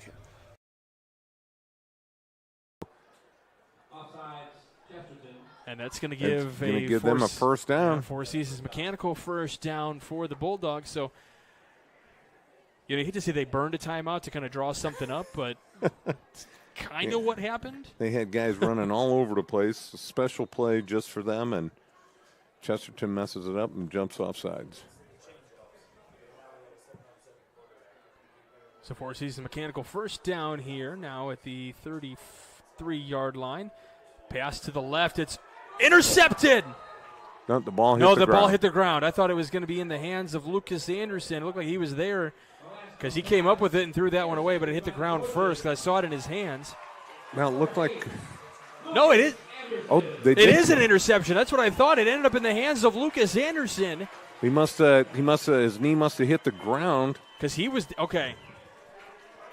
Yeah, I was going to say it ended up in the hands of Lucas Anderson, as he's done a few times here this year. The ball kind of bounced around a little bit. Well, we were sort of blocked from that view right there. 4th interception of the year. We had great concentration, able to come up with that one. Way after the play, all of a sudden we see a Chesterton player running with the ball.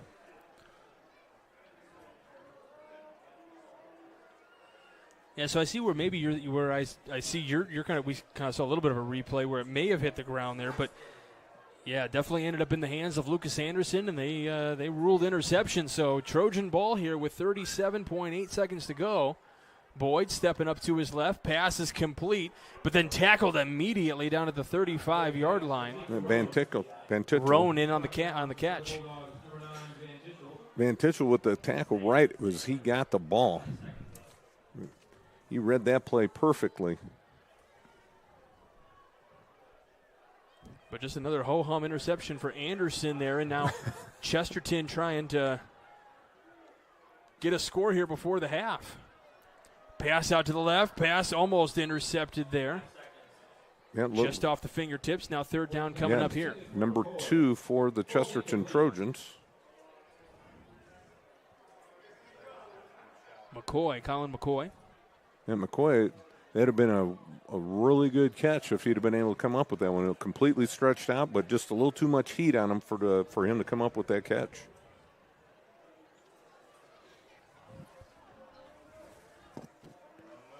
Two receivers to the left, two to the right for Boyd. Probably be the last play to half. Looking to his left, pass caught. Roffin up to the 50, and he's spun out of bounds, and they say stop the clock at the 49-yard line. So that's a Four Seasons Mechanical first down. And that's a halftime, baby. But the end of the half, so Chesterton kind of showing a little bit of fight there at the very end of the half, but they still trail on the scoreboard 35-10. We'll take you to the half. You are watching Game Night here on the Region Sports Network, the only game in town.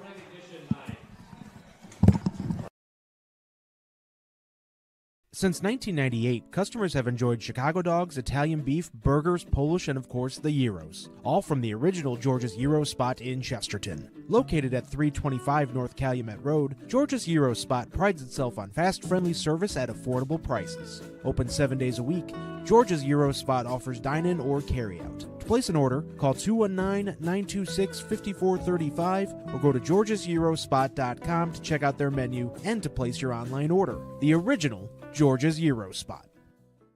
At Strachan Van Til, we believe grocery shopping should be simple. Now, shopping is easier than ever with our new and improved website. Find what you need fast. Browse your favorite products, add them to your cart, and check out in just a few quick steps. Choose between convenient in-store pickup or let us handle the heavy lifting.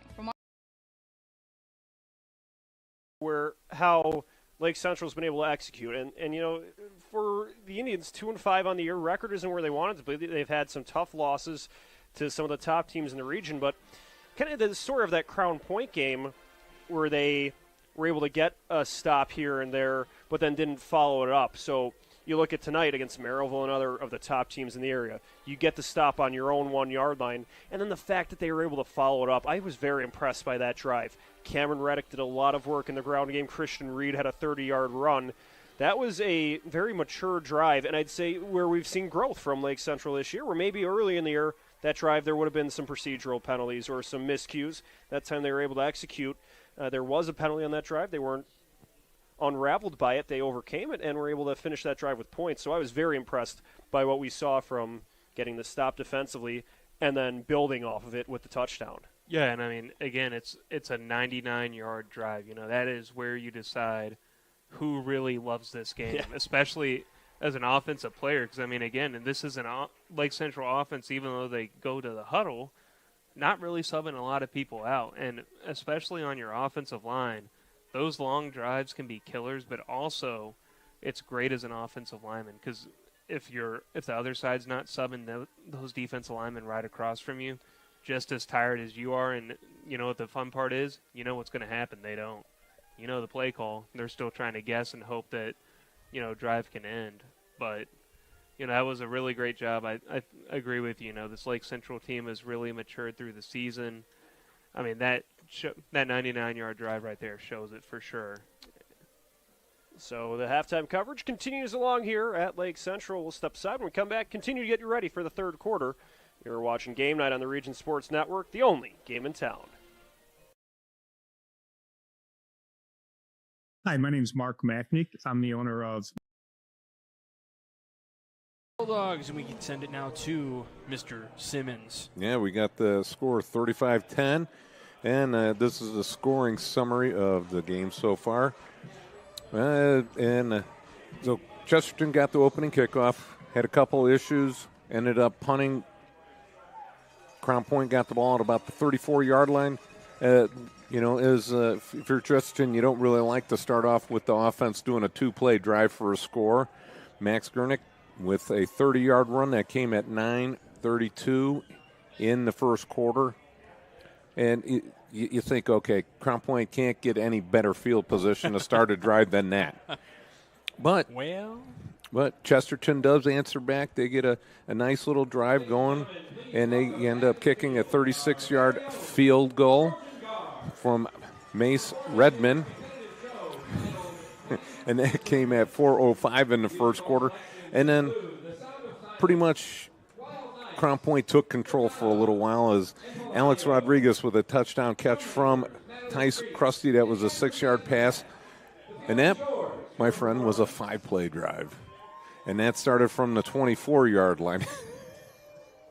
The field position has just been incredible for Crown Point. Yes, tonight. I mean when you're this good of a team and they're spotting you at the 34-yard line, at the 27-yard line. I mean, you just can't draw it up any better than that. And then to continue, and that's the end of the first quarter. That ended up 14-3 in the second quarter. Griffin Van Tickle with a 3-yard run. That drive started at the 18-yard line, and that was after Griffin Van Tickle had an interception, and that was where the drive started. And that was the score at, that was at 9:35 in the second quarter, and then comes again for the Crown Point Bulldogs. Caden Smith pass from Cooper Mulaski that came in 7:34, and that was from 3 yards out. And that is the score 28-3. Then all of a sudden, Chesterton answers back with Hunter Boyd 2-yard run, and that came at 4:13.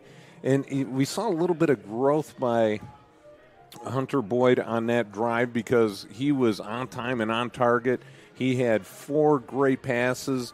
I think Wish had about a 35, 40-yard catch, take it down to the 2-yard line, and then Boyd punched it in from there. And then Trevor Gibbs to finish off the scoring on a 3-yard run, which he would not be denied. He was stood up at the goal line, and he just willed himself in a 6'4", 235 frame, pushed it in, and that came at 2:18 in the second quarter. All right, so there and that summarizes it all up. So there's your first half, all in just a few words from our Mr. Simmons. I had to miss some of that. Sorry, I had to go get rid of whatever friend Zach Miller brought in here, bug-wise or whatever, was starting to get all over our stuff, so I wanted to go make sure you politely go put that outside. So did a great job. Thank you. you. To every second of that. Yes, you did. All right, great job being done by the band and color guard down there on the field for the Chesterton Trojans. We'll come back in just a moment. We'll bring you some Strachan Van Til hometown scoreboard updates from around Northwest Indiana on the other side of the break. You're watching Game Night on the Region Sports Network, the only game in town. With electrical services from Economy Electric Heating and Cooling, you can radiate the perfect amount of light and energy into your home. From rewiring and code upgrades to ceiling fans, lighting, security, and more, Economy Electric Heating and Cooling's trained electricians will make sure you can enjoy your home on full power all the time. For a free 2 weeks ago, Hill was unable to finish the game, was hurt. Bowles went out there, didn't look too bad at quarterback. They tried a double pass with him almost. So, don't be shocked if some trick plays come out. You've been playing some very vanilla football, which, again, nothing wrong with that. You've stuck to what's worked. You stick to your game plan. Vanilla football wins games sometimes. However, Lake Central defense, again, has been playing good. You might have to throw in a trick play eventually to catch them off guard to really break open this game. I mean, I think they're 1-2 big plays away from really breaking open the game with their offense. And then on the other side of the field, we've seen Lake Central take some chances, go for it on 4th down, try the trick play on the 2-point conversion. If they want to try to upset the Pirates, what do they need to do in the second half? Yeah, second half defense needs to come out, just lights out defense. Make sure that you're bringing pressure to Hill. Hill's been good under pressure, but if you're only going to bring 4 guys, try to have at least a linebacker that's in a middle zone that's spying the quarterback. I mean, a lot of the big gashing pass plays have been middle of the field passes. So make sure you're protecting the middle of the field. Get pressure on the quarterback. Don't let him have too much time. I mean, it seems like almost every time he drops back to pass, he's got 3-4 seconds, it feels like at times. Offensive line has done a great job of preventing a pass rush. On the offensive side of things, I mean, again, midline option, they tried it 3 times on that touchdown drive, 3 huge gains, and then led into a QB sneak. So, I mean, again, it's one of those things. If it's not broke, don't fix it. If the inside run's working, if the read option's working, keep doing it. Focus on it. I'd like to see some speed option where you have the quarterback able to pitch the ball because it gets your quarterback reading essentially either a defensive end or a walked-up linebacker, DB. If it's a DB outside linebacker, you're removing essentially a defensive skill guy away from the defense. So has to make a decision of either stick with the quarterback or go for the running back. But, again, you're a very run-heavy offense. Stick with the options. Stick with running in between the tackles. That's where you've been most successful at. And just bleed the clock out. Don't leave this Maryville offense time to get out there and score a touchdown. So we'll have the third quarter between the Indians and the Pirates. It's next. You're watching Game Night on the Region Sports Network, the only game in town.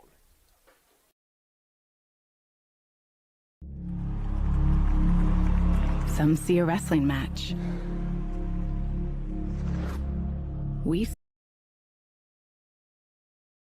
The Portage Indians need perhaps a big kickoff return. They need a spark. Somehow neither of these teams, but the focus is on Portage, obviously, have a special teams touchdown this season. So you're saying very tough spots multiple times. They drove down near the 20, got pushed back due to some penalties. They also threw 2 interceptions in that half, so they're going to need to clean things up.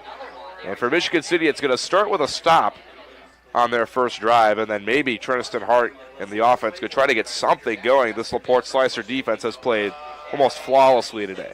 Absolutely, and it's been a great game for the Slicer defense. I do think if you're Michigan City, you look at it and you say, okay, we played, especially in the red zone, as bad as we probably possibly can, and we're still only down 7. So I think both sides here have to be feeling okay going into this half. Both special teams units are out, the kicking team for Michigan City and the return team for LaPorte. Charlie Barnes will boot this one away for Michigan City. But the number 7 ranked team in the region has their work cut out for them today. This sold-out crowd here at LaPorte has been making a lot of noise all game. They gave their home squad a thunderous cheer of approval when they came out of the locker room, and LaPorte is going to lean on them and try to lean on controlling that clock as well to try to secure what would be a I formation here for the very first time tonight. More different looks. Young under center gives it off to Jamari Duff, who lowers his shoulder for a 2-yard pickup. Just your classic ISO play, just run right up the gut. Opening up with some gut punches. The thing about running game is that you just got to be consistent with it, especially if you're going to run straight up the middle. Portage has an offense, haven't run it great this year. 124 rushing yards a game through their first 7. But their success offensively tonight has come through the ground game. As Alex Hazelton rejoins and is motioned out to the near side, and a flag will kill the play. Got some itchy feet. False start on Portage, so pushing back 5 yards. So it takes away that 2-yard pickup there from Duff and then some. We had mentioned one of the keys to the second half was them limiting their mistakes. Right there, second play, false start. Pitch for no gain. Second and long. So to try to wait behind the line, Le'Veon Bell style, waiting for a gap to open, but none did.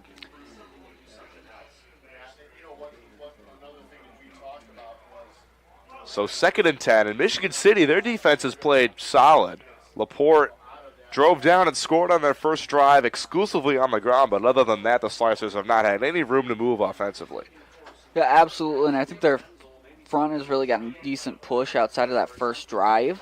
The run game's still been somewhat effective for LaPorte, but not nearly as effective as it was on that first drive. 2nd and 10, Pennzoil, play action, and he's taken down from behind by Daquan Fields. The defensive end came in unblocked and buried the quarterback for the sack. Yeah, and that's just an unfortunate missed assignment for the LaPorte offensive line. Came in totally unblocked and gets the Pennzoil right away. Daquan Fields, who plays both ways for this Michigan City team, is their short yardage power running back on offense and their primary edge rusher on defense. LaPorte way behind the chains for 3rd and 16 from the 28, a 6-yard loss on that sack. 2 receivers are set up to the right side of the formation. Raymond is the running back with Pennzoil. Looking to throw outside. It's caught by Raymond on the swing route, but he has nowhere to go. He's taken down for a loss of 2 behind the line of scrimmage. And Michigan City with a 3-and-out defensively on their. And this is going to put Valpo all the way inside the red zone. That's just some great patient return running there from Parisi. He started going east and west, letting his blockers kind of get into position in front of him. And then he was able to take off and find that lane for him. And fortunately for Portage, they had a lineman that was able to plant his feet and hold that block and actually pretty much drove his man that he was being blocked by into Parisi to stop him long enough to get that tackle.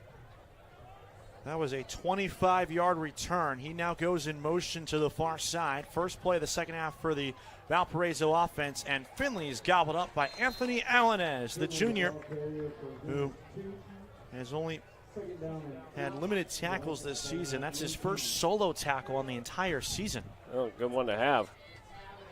And limits the damage from Finley to 2 on the play. Now, featured back as he is, Finley hasn't really been called upon that much in the first half. I expect to see that to change here in this second period, or the second half of this game. Parisi again, pre-snap motion. Finley, the ball carrier. Instead, it's Hosek who pulls it at the last moment and powers forward inside the 10 for a Valparaiso first down. And it's brought to you by Four Seasons Mechanical in Maryville, your Northwest Indiana heating and air conditioning specialist. That was good for 10 yards on the play from the Valpo QB. Hosek just playing a good read option there, faking the handoff to Finley and then just taking it for himself, something we saw them do quite a bit in the first half. Now they have first and goal. Finley stays in. Attached to the left tip of Hosek. From the 8, here's first and goal. It's Finley this time. A great cut outside, and he will find Pater. Took a minute for him to get over there, but he got it. Touchdown Valparaiso, the 6th rushing touchdown of the year. We got a for flag Gage Finley after the play. And let's see. I think this is going to be an unsportsmanlike conduct on possibly Portage. For a touchdown, a 48-yard touchdown run, and the Pirates score on their opening drive of the third quarter, increase their lead to 20-6, awaiting the extra points. Yeah, and I mean, again, ran right between the tackles. In a sense, it was between the tackles, but it wasn't because your whole offensive line was running it like a true outside zone. He more so cut it back to make it an inside zone run. So, hats off to Johnson for reading the defensive line and reading the defensive coverage, seeing a gap and just saying, hey, I'm going to cut back instead of following my blocks fully here. For Johnson, that's his 7th touchdown of the year. Benito Gonzalez gets ready for the PAT, drills it through the uprights, so it'll make it a 21-6 lead for the Pirates. With 11-12 remaining in the third quarter, you're watching Game Night on the Region Sports Network, the only game in town. There. Earn while you learn. The Vikings will go for 2 to try to make it a 21-3 game. Keep in mind they had a PAT unsuccessful as they dropped it. Hosek flips it out to the motion man Parisi out of the backfield, and he walks in. So it's 21-3. They make up that bobbled snap from Troy Danzy on the previous PAT try, and it's now 21-3. Well executed from Valparaiso. We'll step aside. This is Game Night on the Region Sports Network, the only game in town. At Strachan Van Til, we believe grocery shopping should be simple. Now, shopping is easier than ever with our new and improved website. Nice tackle made by Carlos Calderon, able to get to the boundary and prevent the receiver from turning upfield. Michigan City loves to do those jet sweeps. 10 different players on their roster have gotten a carry this season. 3rd and 5, Hart sends McKinney in motion. Hart keeps it on the option up the middle, is upended right at midfield. He's close to the first down marker. He needed the 49. He's very close. They might need to measure this one. And it looks like they're marking him just past the first down marker. The chains are moving. Tristan Hart has a Four Seasons Mechanical first down. And that is something that Michigan City, when they run so many sweeps to their receivers, it opens up that keeper for Trinity Hart if you can get the linebackers moving laterally and run your quarterback straight up the middle. 4 receivers lined up to the right side. McKinney gets it on the sweep, looking for room, following his blocks, pushes forward. A nice solid run all the way up to the 42. 7 yards on that carry. And, Joe, they're getting their receivers moving early and often on these plays. Absolutely, and I think because of how varied the running game is and how many different guys they have carrying the ball, it's really hard for that defense to really lock in on one guy. And every run is just a drastically different look. Jeremy Thurman has ran the ball today. Hart has kept it. Daquan Fields has been a power running back. McKinney and Collier have also gotten sweeps as well. It's another sweep and a keeper. Hart on the option. Misdirection. Breaks off a tackle with a juke. He cuts and dives across the 40. He's close to a first down. And it looks like he has it. First down, Michigan City, up to the 41.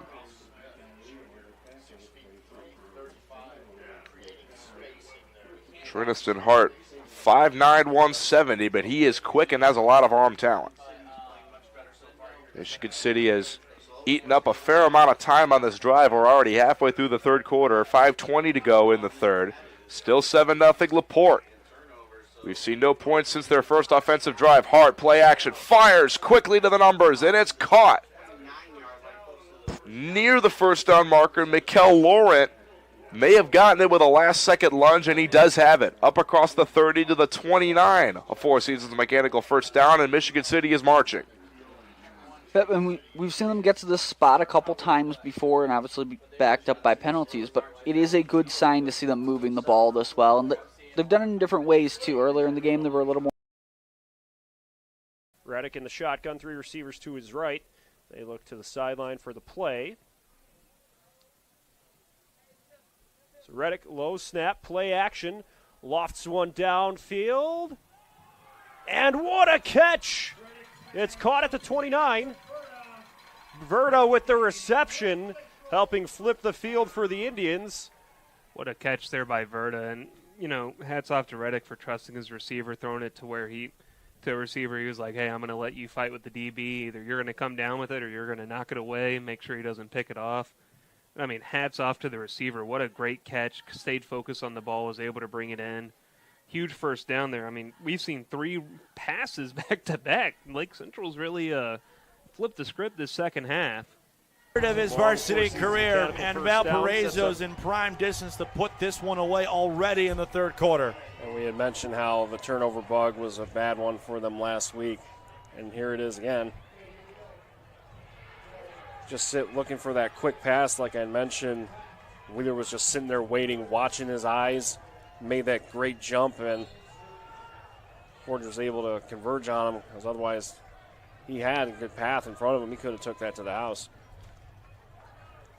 It's the 8th interception thrown by Cody Young this season. Now Valpo starts on the Portage 15. It's Hosek who pulls it himself again. Another great read by the Viking quarterback, and he's inside the 5-yard line. It's another first down, sponsored by our friends at Four Seasons Mechanical in Maryville, your Northwest Indiana heating and air conditioning specialist. The QB option look picks up 11. Yeah, Portage has not had an answer for this read option that they've been doing since they found some success with it. So from the 4, here comes first and goal. Inside 6:45 left in the quarter. Valpo trying to make it 2 for 2 in the red area in this half as Finley picks up 2 on the play. Just more straightforward running for Finley. This is bread and butter. He's what he's good at. Ford just done a good job of containing him in this game. Granted, he did it to himself, but even his touchdown run was not easy. No. I'm still trying to figure out that one. It's like his GPS got lost. He will take it again, spins out of a tackle, and that time he was met there by Tristan Burleson. Help came in as well there from Fuentes as whistles are blown. for some reason, don't know what. And now they run the clock again. They're resetting the play clock. Sounds like the game clock had expired, too. Yeah. So we all kind of, everyone in the booth kind of did a quick look at the score where it's like, wait, huh? So now Cooper Gear enters.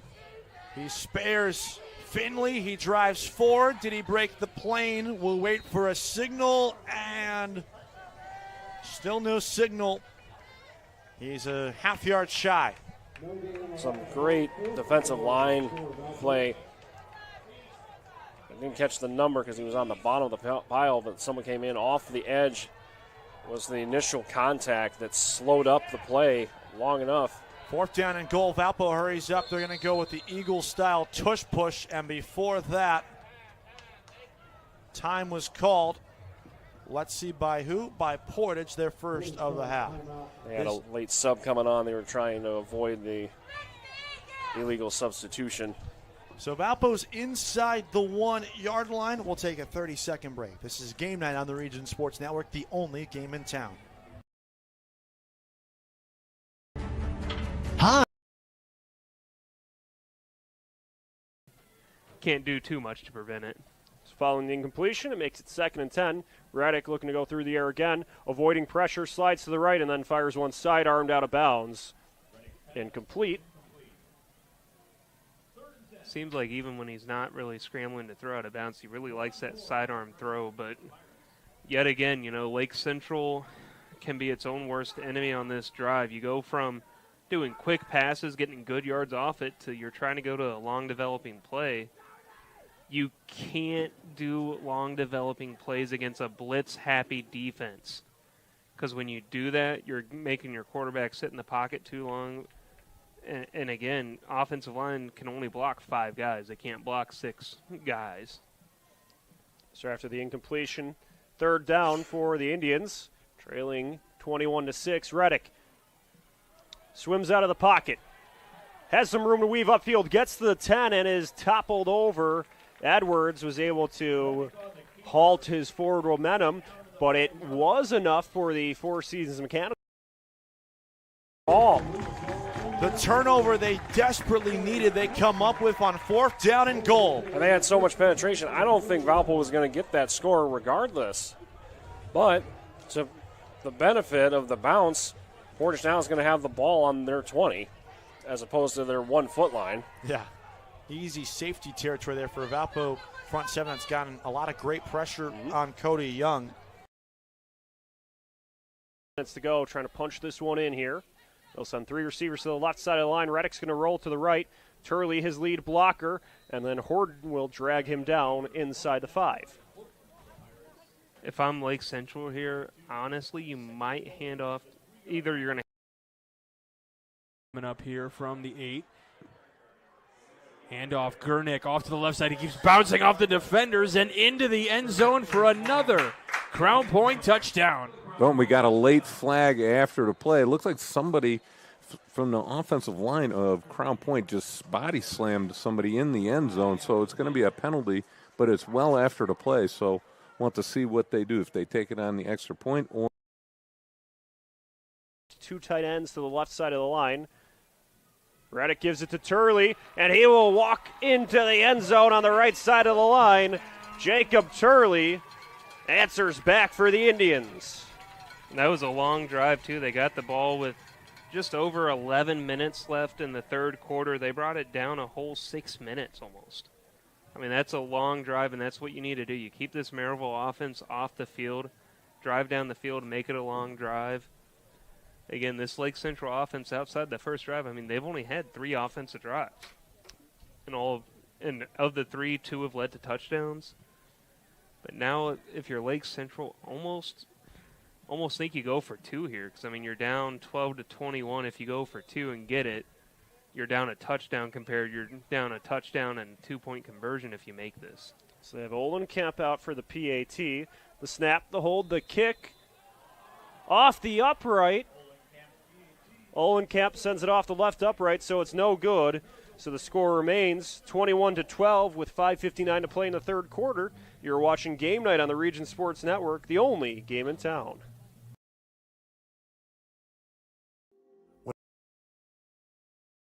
But a solid run from Raymond. That's really the first time we've seen him with room to run since that first quarter.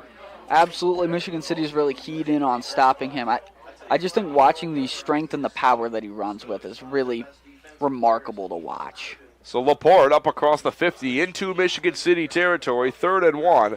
Pennzoil in the shotgun with Raymond to his right. They send a tight end in motion to the left side. Raymond gets it, running left side, has a hole, and he's through across the 45 with a first down. Dane Ferguson, the tight end, motion to the left side of that line, and he set his running back up with a big block. First down, Slicers. And with 1:27 to go in the third quarter, if Laporte could score here, even a field goal could feel like a knockout punch with the way Michigan City's been playing offensively.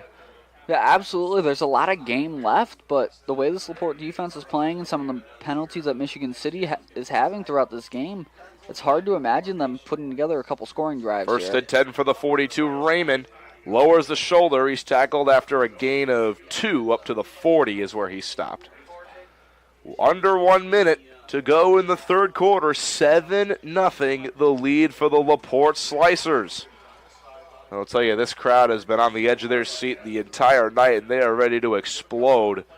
Should Michigan City, or should Laporte win this one? Maybe a potential field storming moment, who knows? Yeah, you'd have to imagine if there's a field storming moment for Laporte this season, homecoming win against your rival, that would call for it.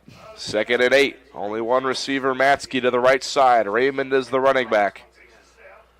And they give it. Raymond loses the ball on the snap. There's a big scrub for it. Michigan City says they have it. We'll see who's at the bottom of the pile with it.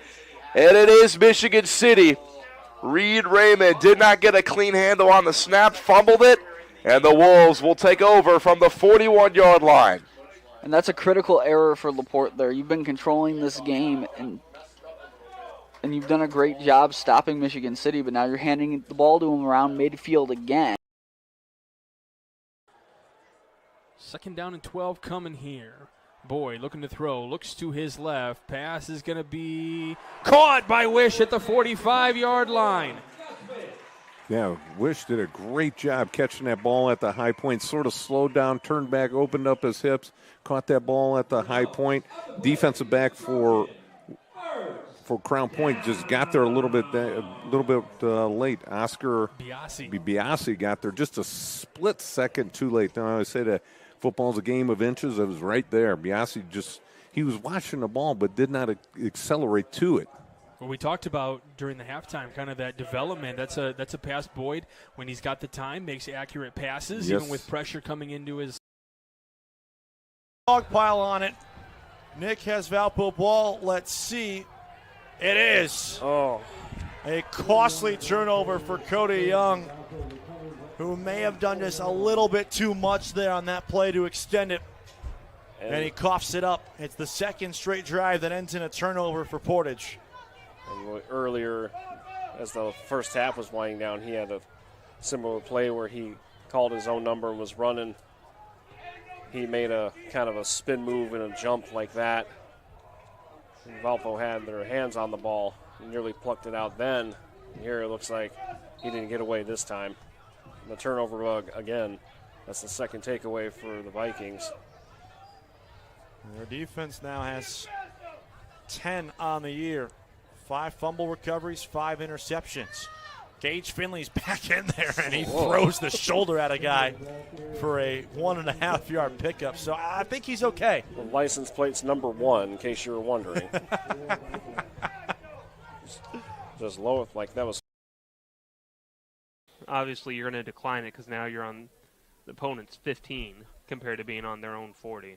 So it's a Four Seasons mechanical first down for the Pirates. They take over on the 15, hand it off to Johnson. He will be stopped at the line, spins through one defender, but then is twisted down, had nowhere to go there. Jacob White Hustler with the tackle for a 1-yard loss. That was a great play there by White Hustler to come up in relief, but also great play there by Gabe Wheaton to make initial contact, stopped him in the hole. Jordan kept his feet driving, though. Hats off to him because he didn't go down right there. He kept moving. Just Whitehair was there to take him down before he could make anything else happen. 2nd and 11 for the Pirates. Hill will be in the shotgun. Johnson to his right. 3 receivers to the right side as well. Bulls the lone receiver to the right side. They'll put the running back, Johnson, in motion to the right, then go with a delayed screen looking for the tight end, Lewis, but it's incomplete. Yeah, I mean, Lake Central was showing blitz the whole way. Looked like one of the linebackers went to blitz and then actually dropped back because he caught that it was going to be a screen pass. He just didn't know where. Didn't see really the running back running to the outside. Defense was able to get a hand up and really disrupt Hill there. So now 3rd and 11. Pirates looking to pass. Hill with the pump fake. Shrugs off one defender, throws one down to Bulls, who will go up and get it before being wrestled down at the 5. Yeah, that was Whitehair again making that was Mansfield there, I think, or White Hustler. It was White Hustler that made the play there, made the stop. So got to be careful. You're still playing soft coverage. You're bringing blitz. You've really got to bring pressure, run more of a pressure man coverage there. If you're going to bring blitz, you got to make sure that your guys are going to be able to cover these wide receivers and prevent them from getting these easy, quick catches. On 4th down, they'll go with the pop pass to Jordan. He shakes past one defender and then will step into the end zone. Cameron Jordan with the touchdown on 4th down. Yeah, and that's technically 3 touchdowns now for Hill today because it was a pop pass. So, Hill's able to get his 3rd touchdown of the night. And, I mean, this is just a Maryville offense. We've talked about it. Really great offense. Offense coordinator's done a really good job of calling this game, fighting against the blitz that Lake Central's been bringing a lot of the times, as well as, playing against the cushion coverage they keep resorting to at times. So Gonzalez awaiting the PAT, steps into his kick and sends it through the uprights. Makes it a 28-12 lead for the Pirates with 3:22 remaining. A late flag came in from the back judge. On the Region Sport. We'll see what they call here. And it looks like it could be another hold against Michigan City, and that is what it's going to be. The Wolves are moving back. Joe, they've had well over 100 yards and penalties in this game. Multiple chances to score, but those 7 points for LaPorte have just been sticking on the scoreboard, and Michigan City cannot get off that 0. Right, and I think if you look at it, they've moved the ball really well, and they keep getting themselves into these positions. But we're looking at potentially a 4th time here where they have almost guaranteed points taken off the board by a penalty, and it's really hard to win games.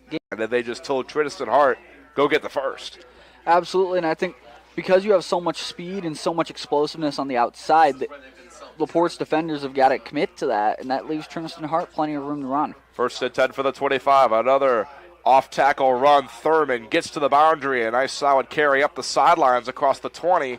He's pushed out of bounds at the 18 with a gain of 7. And a lot of Jeremy Thurman on this drive for Michigan City has them knocking on the door of the end zone again. Into the red zone for the 3rd time today. But they've yet to put a single point on the board. 10:30 to go in the game. Still 7-0 LaPorte. Can the Michigan City Wolves finally crack through on the road and tie this game up? Hart in the gun, hands it Thurman, running right, cuts it back up middle. Evans, end zone touchdown, Michigan City. No flags. They finally subbed Demarion Evans in. He runs straight up the gut, a big hole made by his offensive line, and Michigan City an extra point away from tying this one up. Excellent run there. We haven't seen a lot of Evans tonight, but he delivers on the biggest run of the game thus far for Michigan City. And Michigan City I thought they were keeping the offense out. It looked like they were about to go for it, but Barnes, the kicker, is out there to try to add the extra point. Yeah, and the way this one's going, they could hardly be blamed for wanting to go for it here. 1 point might be enough to make the difference in this one. I'll tell you, my touchdown calls have been rusty today just because I haven't had to break them out at all. 6-7 at the moment. And Barnes, a big extra point. He missed a field goal wide to the left earlier. Snap down, kick up. Kick good. 7-7 at long last. The Michigan City Wolves have drawn even. Will LaPorte have a response? Find out next. You've been listening to Game Night on the Region Sports Network, the only game in town.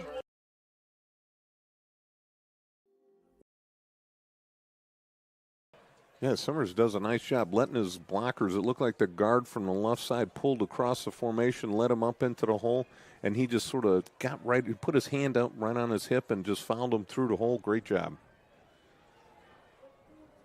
Crown Point waiting for the play to come in here. Another Four Seasons Mechanical first down.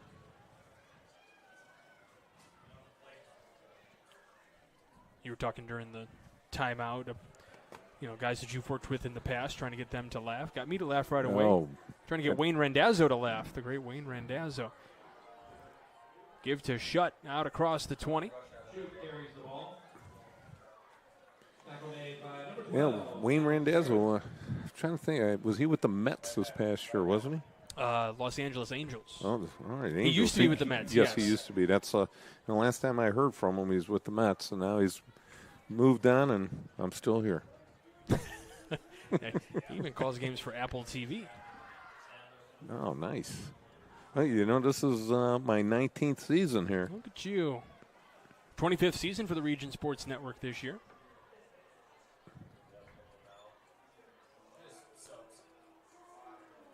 Give up the middle. Can't get to the 15, so they will stay at the 16. Yeah, Shutt right there just ran into a pile of Trojans. Good job by the defense showing up sporadically here, making some nice plays. So at the 16-yard line, third down coming up, 3rd and 4 for the Bulldogs here in this third quarter. Big conversion down for the Bulldogs. Custy looking to throw out to his right. Pass is going to be tipped, and it's going to be incomplete. So here comes a big 4th down for the Bulldogs. We'll see if we can get, see offensively, or if we go for a kick. But this is a Four Seasons Mechanical 4-down territory potentially. Well, I thought Custy had the first receiver, his initial receiver, opened in the flat. If he'd have just let him out, the defensive back was there. But if he'd have gotten rid of it right away, he would have been able to pick up the first down.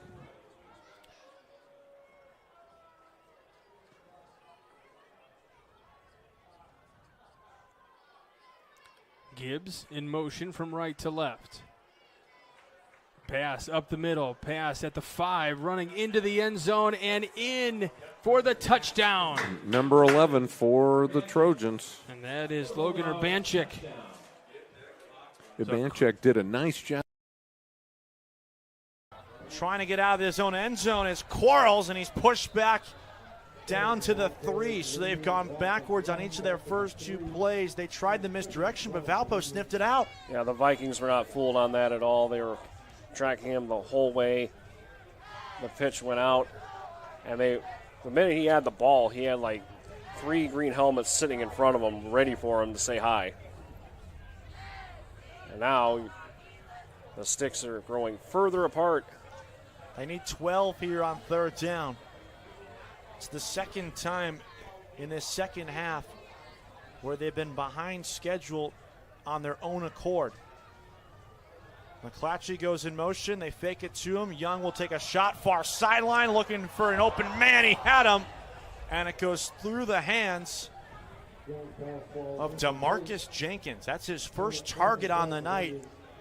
He busted free there, but ultimately doesn't matter, man. It's a 3 and out. And if he could have just caught that, he had a full step on his man. He had nothing but daylight ahead of him, and that could have went. That would have been, what, a 95-yard potential touchdown? More than that. Would have given Portage all the momentum there, even though they'd still be chasing in this game. Would have been the shot in the arm they needed. Young boots it away. They go to Varnado, who claims it at the 40, so still great field position for Valparaiso, who went 3 and out on their last possession, and now will take over. Incomplete. No room for Jameer Blash, the slot receiver. Pennzoil threw it into the ground, and with 8:54 to go in the game, LaPorte will punt this one back to the Michigan City Wolves. This Michigan City sideline is fired up. Their defense just came up with a huge stand, -8 yards on that drive for LaPorte. Two guys back to return for Michigan City, Devon Thomas and Zaire McKinney.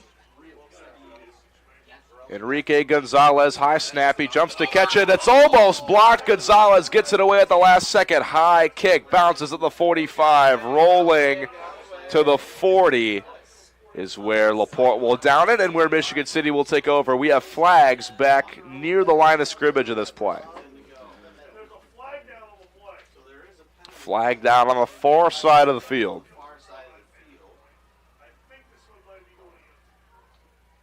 This one might be going against LaPorte potentially for a hold. Joe, I don't know if you saw anything there.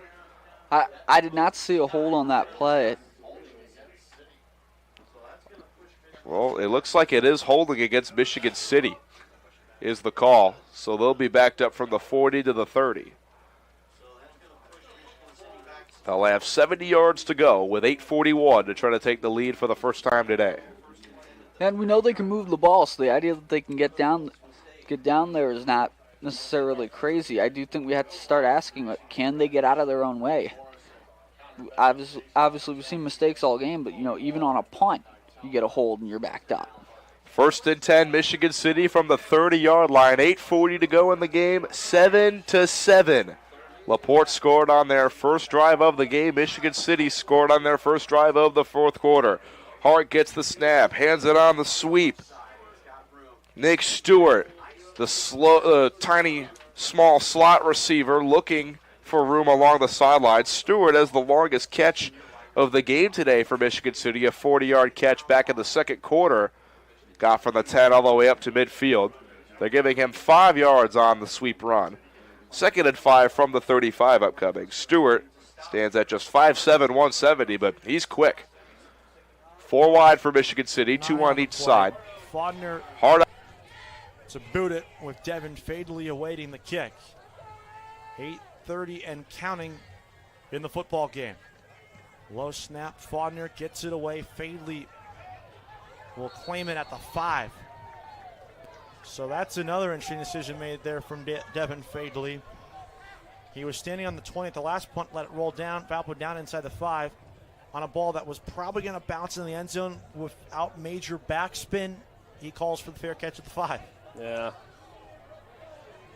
Probably overthinking because he didn't catch it the last time and let it roll. This time he did catch it when it probably should have let it roll. That's a senior as well. And you can hear the fans voice their frustration as for the second straight time, Portage starts on their own 5-yard line. The field position game has been all Valparaiso in this second half. As the Vikings defense has been so good in the second half. They have forced an interception and a fumble on 2 of the first 3 defensive possessions, and now Portage burns their last time out with 8:20 to play. On the offense, I was kind of shocked that they didn't try to get him for grounding because I don't think he was in the tackle box there, and there's no, even if he was, there is no receiver in the area where he threw. But good job by Lake Central to get pressure there because if you looked on the left side, I mean, Johnson was wide open on a wheel route. You have both Johnson going on a wheel route, and then you also have Jordan that's almost in a flat route in the backfield. So 2 options there. They decided to stick with Jordan there. So make it 1st and 19 for Merrillville with 11:32 to play in the fourth quarter. They'll be backed up to their own 46-yard line. Hill with both running backs in the backfield with him. They'll motion Jordan to the left. Swing pass to Johnson. He looks to take it and run. Gets to the 50 and then tripped up out of bounds. So adds 4 yards through the air there. Yeah, and that holding penalty becomes big here because now, even though Maryville's done a good job on these long down and distance situations, it's 2nd and 15 right now. So, I mean, you're essentially making this Maryville offense have to make 2-3 big plays in a row compared to just making one big play. And then Hill's pass is deflected but spirals incomplete. So the incompletion makes it 3rd and 15. I believe that was the defensive tackle that got a hand up and swatted the ball down, which great play by him. Yeah, I believe it was who's been playing shade tonight for them. I can't see the number exactly. 3rd and 15 for the Pirates. Hill dropping back to pass. Looking to avoid pressure, escapes the pocket, connects with Bowles downfield. Bowles will take it and run. Gets to the 30 where he's eventually brought out of bounds. Jason Mann with the tackle, but it's a long Four Seasons Mechanical first down for the Pirates. It's one of the first times we've really called Bowles' name tonight outside of talking about potential trick play with him at half. You know, good job by him. He hasn't really had his moment yet this game. Had a huge reception there. Went from 2nd and 15 to first down now. 21 yards on the reception from Hill to Bowles. New set of downs for the Pirates. 2 running backs. Hand off to Cameron Jordan. He ranges to the left side of the line. Keeps going forward. Continuing to drive inside the 20 where he's brought down at the 15. So Jordan with a good pickup. Makes it a new set of downs for the Pirates and a Four Seasons Mechanical first down. So yeah, 14-yard pickup. Maryville's getting tricky back to that 2-back look, running it a little bit more the second half than they did the first half. First down, handoff to Jordan. He follows his blocker to the left side of the line, gets to the sideline where he's forced out. So it looks like he might have had enough yardage for the first down. We'll see where the spot is. That will be enough for the Four Seasons Mechanical first down. So it's now 1st and goal for the Pirates. Something that's not always appreciated, too, when you're doing that 2-back look. Johnson had to make a block there. Had a huge block on the cornerback there that was able to let Jordan really break off a couple more yards there. Would have been a short of the first down. Instead gets the first down. Now you're 1st and goal from the 4. And that's a block you don't always hear or see about. On 1st and goal, Hill will fire it to the back of the end zone. It'll go incomplete. So he's looking for Walker, but unable to thread the needle. It'll bring up 2nd and goal. Yeah, Walker had a step on his man covering him right there. Looked like he was going to be able to have an easy touchdown there. Hill got a little rush there. Just wanted to get rid of the ball. You know, make sure that you get rid of it to where a defense can't make a play, but also you're not putting your guy in danger. So 10 minutes to go. It's a handoff to Jordan. He will take it to the end zone.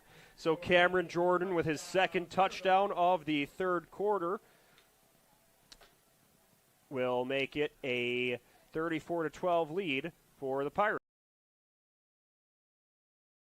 You know him as kind of a deep ball guy, and that's what we're expecting. But they've kept him pretty bracketed on that end. But he's had a really impressive game just making these plays on these screens and just slowly accumulating yards. 1st and goal from the 10 is where they say McKinney stepped out. Thurman, off-tackle run, following his blocks along the left side. He has a gain of 6 up to the 4. Clock still moving, 3:50 to go in the game. 7-7. This has been a defensive war of attrition, but Michigan City is marching through the October night looking to cap off this drive with 6 and take the lead for the first time today.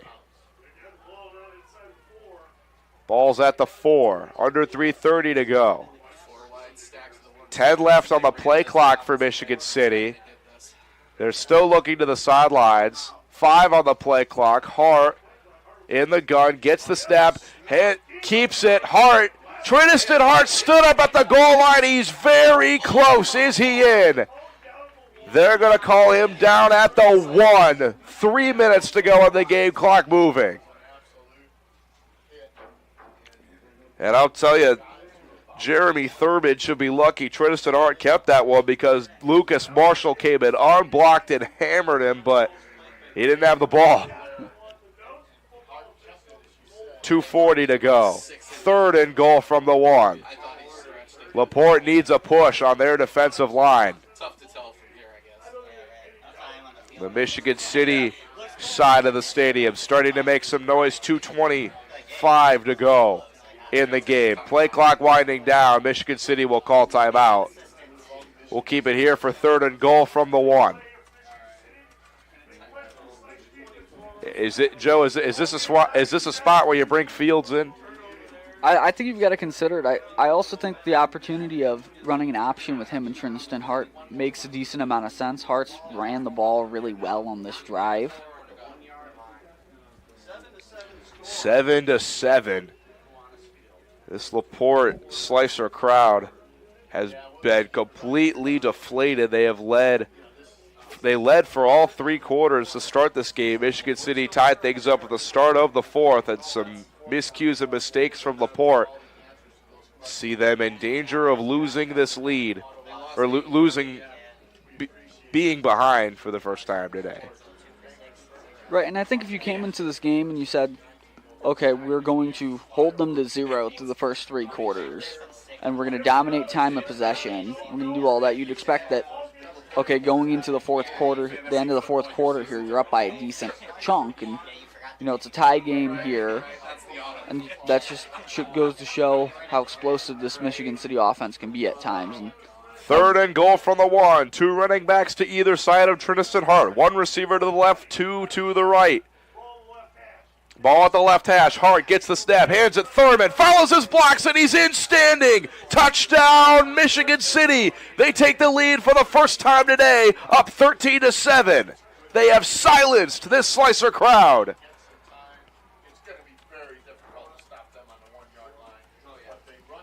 This LaPorte crowd is stunned as Michigan City has marched down with 2 touchdowns in the 4th quarter to take the lead. Then there wasn't anything too flashy on that run. It was just a run up the middle. But it's just a culmination of doing all the little things right all drive. Charlie Barnes on to add the extra point. Line drive kick, and he'll do just that. 14-7, the lead for Michigan City. We'll step aside for a moment. Does LaPorte have the answer? Find out next by listening to Game Night on the Region Sports Network, the only game in town. At Strachan Van Til, we believe grocery shopping should be simple. Now, shopping is easier than ever with our new and improved website. Find what you need fast. Browse your favorite products, add them to your cart, and check out in just a few quick steps. Choose between convenient in-store pickup or let us handle the heavy lifting. From our shelves to your doorstep, skip the lines, shop your way, and spend more time on what matters most. With our rewards program, enjoy incredible savings and personalized offers every time you shop. Shop online now at strachanvantil.com or download our app today. Hi, I'm Crowd Company's Lantern Man. If you're a contractor, it's my job to make your insurance coverage simple and affordable. Because I know time is... minutes remaining. They will hand it off up the middle to Turley. And he will have enough for the first down, the Four Seasons Mechanical first down. So new set of downs for the Indians. They get to their own 30. So have 8 minutes, 27 seconds to go here in the 4th quarter. Looked like he was short from up here, but... refs already moved the chains. We don't have instant replay or, a review scheme in high school football by any means, so no way to review it. Not sure Maryville's coaches are happy with that, but... 3rd down, play action pass intended for Verda, but it will fall incomplete. And backpedals, catches it at the 6. Does he have an electric return in him? He's up across the 20, dives forward to the 25. Flags are down. There's some pushing and shoving at the very end of that play. Carlos Calderon got tied up with Desmond Howard. Some pushing and shoving. Advantage based on record for home field advantage. This pass is caught at the 45-yard line. Colin McCoy comes in with it. What a pass and catch. Big play for the Chesterton Trojans as we are under 2 minutes to go in this one, and it's a Four Seasons Mechanical first down. Trojans having some fun out there. What a catch. Nice throw by the backup quarterback. Declan Mayer with the pass. They got a bright future coming in here for the Chesterton Trojans. They got some guys, some dudes with some arms, there's no question about it. Down to the final 95 seconds in this one, but it is a Four Seasons Mechanical first down. Again, the reason we're talking about these sectionals is because we got the sectional draw show coming up this coming Sunday, so we will find out who all these opponents are going to be playing. And they got another completion. It's going to be, let's say, it's going to be 2nd down and 1. 2nd down and short. So Michigan City will re-kick this one from the 40. 14-7, the lead for the Michigan City Wolves, looking to escape with a win on the road against their rivals LaPorte. But the Slicers, we'll see if they have a response. Barnes kicks it away. End-over-end kick is short. It bounces to the 15. Raymond bobbles it, picks it up at the 10. Reed Raymond looking for Rube. Trudges off a tackle. He's taken down at the 20, and we have more flags coming in at the very end of that play. Joe, this has been a major flag fest today. Absolutely. It's been both sides, too. It looks like we're going to get a block in the back or a hold on LaPorte. Nonetheless, they're moving the Slicers back.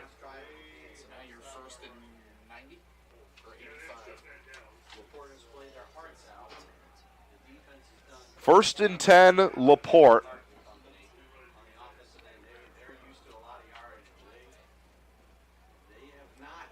First and 10, LaPorte. They're moving them back. This officiating crew didn't know where they wanted to spot the ball. They're spotting it at the 9. First and 10, LaPorte from the 9. They need 91 yards in 2 minutes and 6 seconds to try to tie this game up in the waning moments. 4 wide for LaPorte, 3 on the left side. Pennzoil back to throw, steps up. He takes off, but he has nowhere to go. Michigan City rallies to the quarterback before he can break free. They'll give Pennzoil a gain of 1 on that play up to the 10. And it looks like LaPorte will use one of their 3 timeouts. Joe, that this 91 yards might seem like a country mile for LaPorte. Other than that first drive of the game, they've had nowhere to go on offense. Yeah, absolutely. And I think the way this passing game has gone tonight, you don't have any real rhythm. You haven't really built anything in there, so you don't really know who you're going to in these moments. And you're going to need not just 1, but probably 2 or 3 big chunk plays if you want to get downfield here. Minute 55 to go.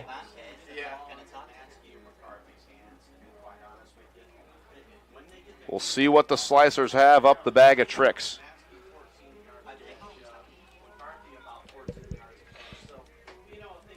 And it only takes 1 big play and a broken tackle to potentially bring them all the way.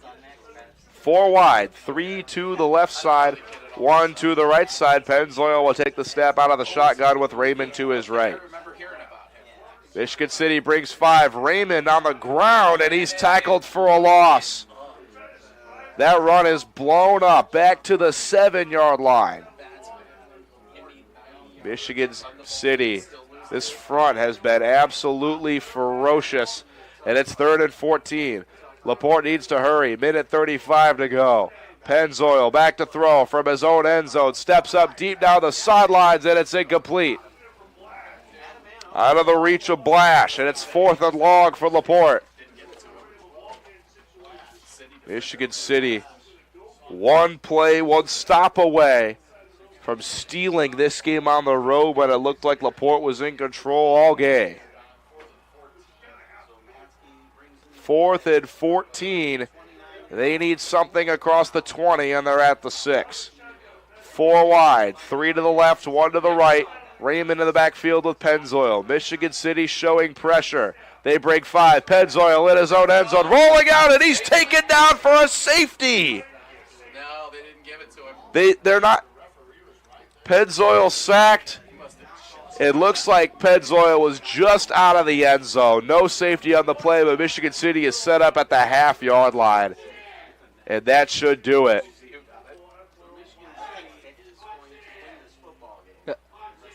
Excellent stop there by the Michigan City defense. They understood what they had to get done on that play, and they got it done. Looks like we have whistles and a timeout call by Michigan City. We'll step away. You've been listening to Game Night on the Region Sports Network, the only game in town. At Strachan Van Til, we believe grocery shopping should be simple. Now, shopping is easier than ever with our new and improved website. Find what you need fast. Browse your favorite products, add them to your cart, and check out in just a few quick steps. Choose between convenient in-store pickup or let us handle the heavy lifting. From our shelves to your doorstep. Skip the lines, shop your way, and spend more time on what matters most. With our rewards program, enjoy incredible savings and personalized offers every time you shop. Shop online now at strachanvantil.com or download our app today. Back. Michigan City set up at the 1 yard line after Aiden Pennzoil was taken down for a sack. He barely got out of his own end zone.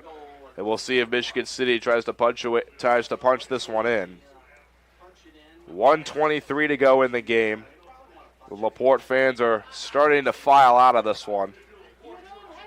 Hart is in the gun. He gets it. He hands it. Evans knifes up the middle, and he's in. Touchdown, Michigan City. After no touchdowns in the first 3 quarters, the Wolves have found the end zone 3 times in the final frame.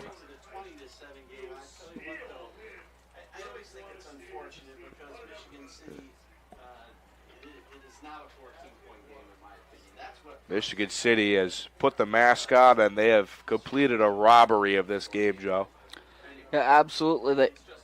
They had their mistakes. It was not perfect, but they came in. They figured out what they had to do in this fourth quarter to adjust and win the game, and they're going to walk away with the win. Barnes' extra point is good, 21-7 with 1:17. Oh, he missed it. He missed it to the left. So it's just 20-7, the lead for Michigan City. They just wanted to throw off my 21-7, right? Shaving asses.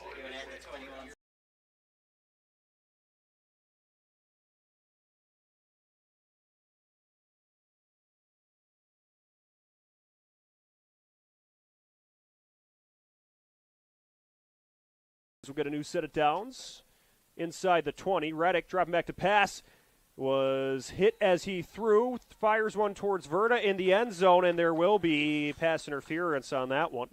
Yeah, there was a little grabbing before the ball got there, and, you know, here's the big thing. As I said earlier, it's not a spot foul in high school and college. One of the things one of my DB coaches used to say in high school, you know, sometimes it's better to get the pass interference than allow a touchdown. At least you get to fight another play. Yeah. You let the touchdown happen, drive's over.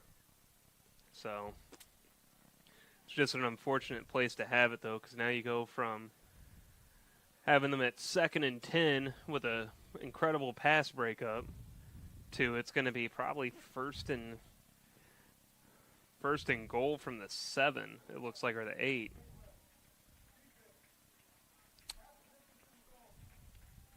Did he say pass interference or face mask?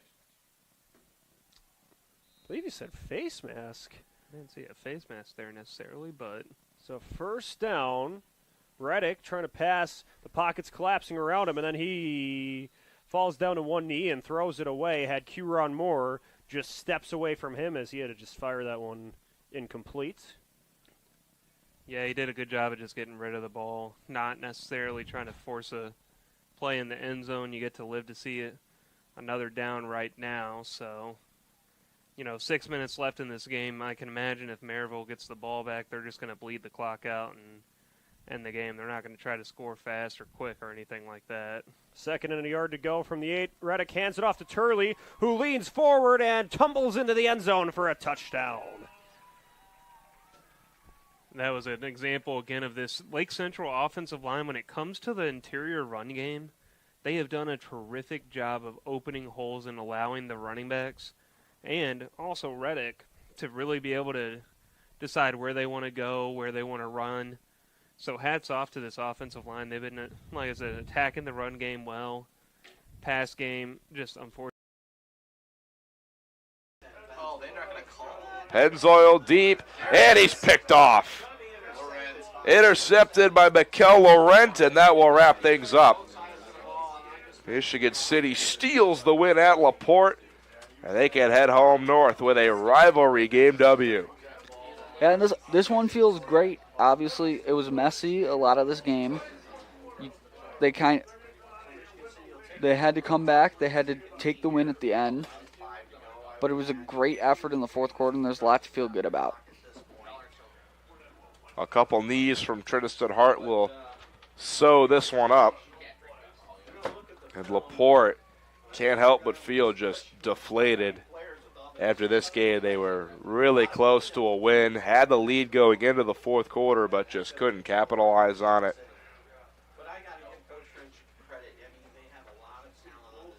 Michigan City, a team with a ton of talent, and the sectional pairings, I believe, will be released Sunday. I'd imagine Michigan City, LaPorte will be in their sectional, as well as, I believe, Valpo and Chesterton, if I'm not mistaken. Yes. Winner of that sectional will play the winner of the one with both Hammond Schools, Munster, and Maryville, so most likely Maryville, but I'll tell you, if Michigan City can take down a Valpo or a Chesterton or a LaPorte again, if they can get another shot at Maryville, I know they want that second shot at Maryville because Maryville beat them 44-7 on their home turf.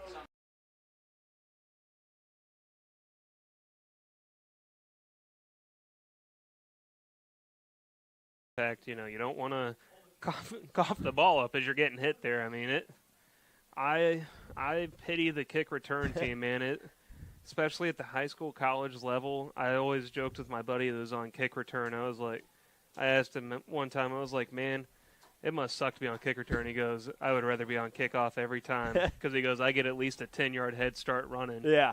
If you're on kick return, you're just praying that you're waiting. You see a guy running at you full speed 10 yards away, and you're just like, uh-oh. So that was Smoot who had to brace for that impact there. 6 minutes to go. The Pirates will take over on their own 44-yard line near the left hash mark. 3 receivers out wide to the right. Hill on play action. Sends one deep downfield, and it is incomplete. Jordan tried to catch that one near the chest. He was well covered on the play by, I believe that was Lynn, with a nice pressure there. So the incompletion makes it second down for the Pirates. This Pirates offense has honestly left a lot of points on the field. They've had 3 big, wide open passes for a touchdown just dropped or overthrown. So, I mean, that's 18 points right there just missing from the board. But also it's hats off to Lake Central for the coverage on 2 of those pass breakups. They're making sure to stay tight and not letting them necessarily get away with a huge play. Hill, again, going through the air. This time he will find Lewis, and Lewis will walk the tightrope down the sideline before he's upended, but had enough yards for the Four Seasons Mechanical first down.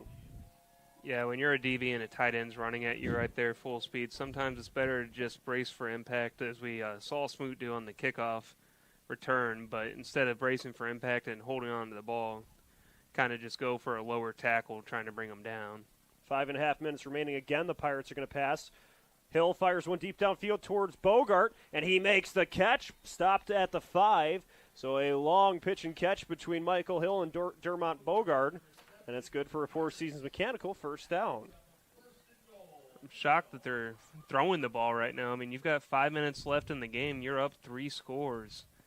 Not really a need to throw the ball like they are, but, again, it's working. I mean, might as well just keep doing it. So here we go. First and goal from the 4.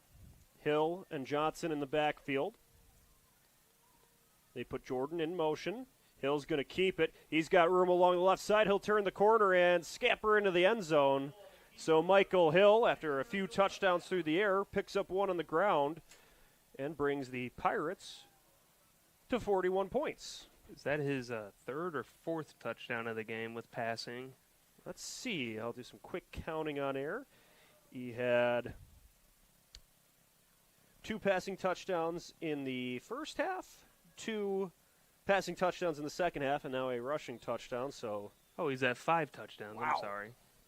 That is an incredible game he's putting out. Definitely going for player of the game with his 5th touchdown of the game, 5 minutes left. So Gonzalez's PAT is good, bringing the score to 42-18. Pirates with the lead. You're watching Game Night on the Region Sports Network, the only game in town. When it comes to your money, you deserve more than just numbers on a page. You deserve someone who sees the full picture. Meet Mark Machnick, one of Northwest Indiana's most trusted accounting professionals. Whether you're running a business, planning for retirement, or just trying to make sense of tax season, Mark Machnick, located in Highland, makes it simple, personal, and believe it or not, painless. Contact Mark and his team today at 219-595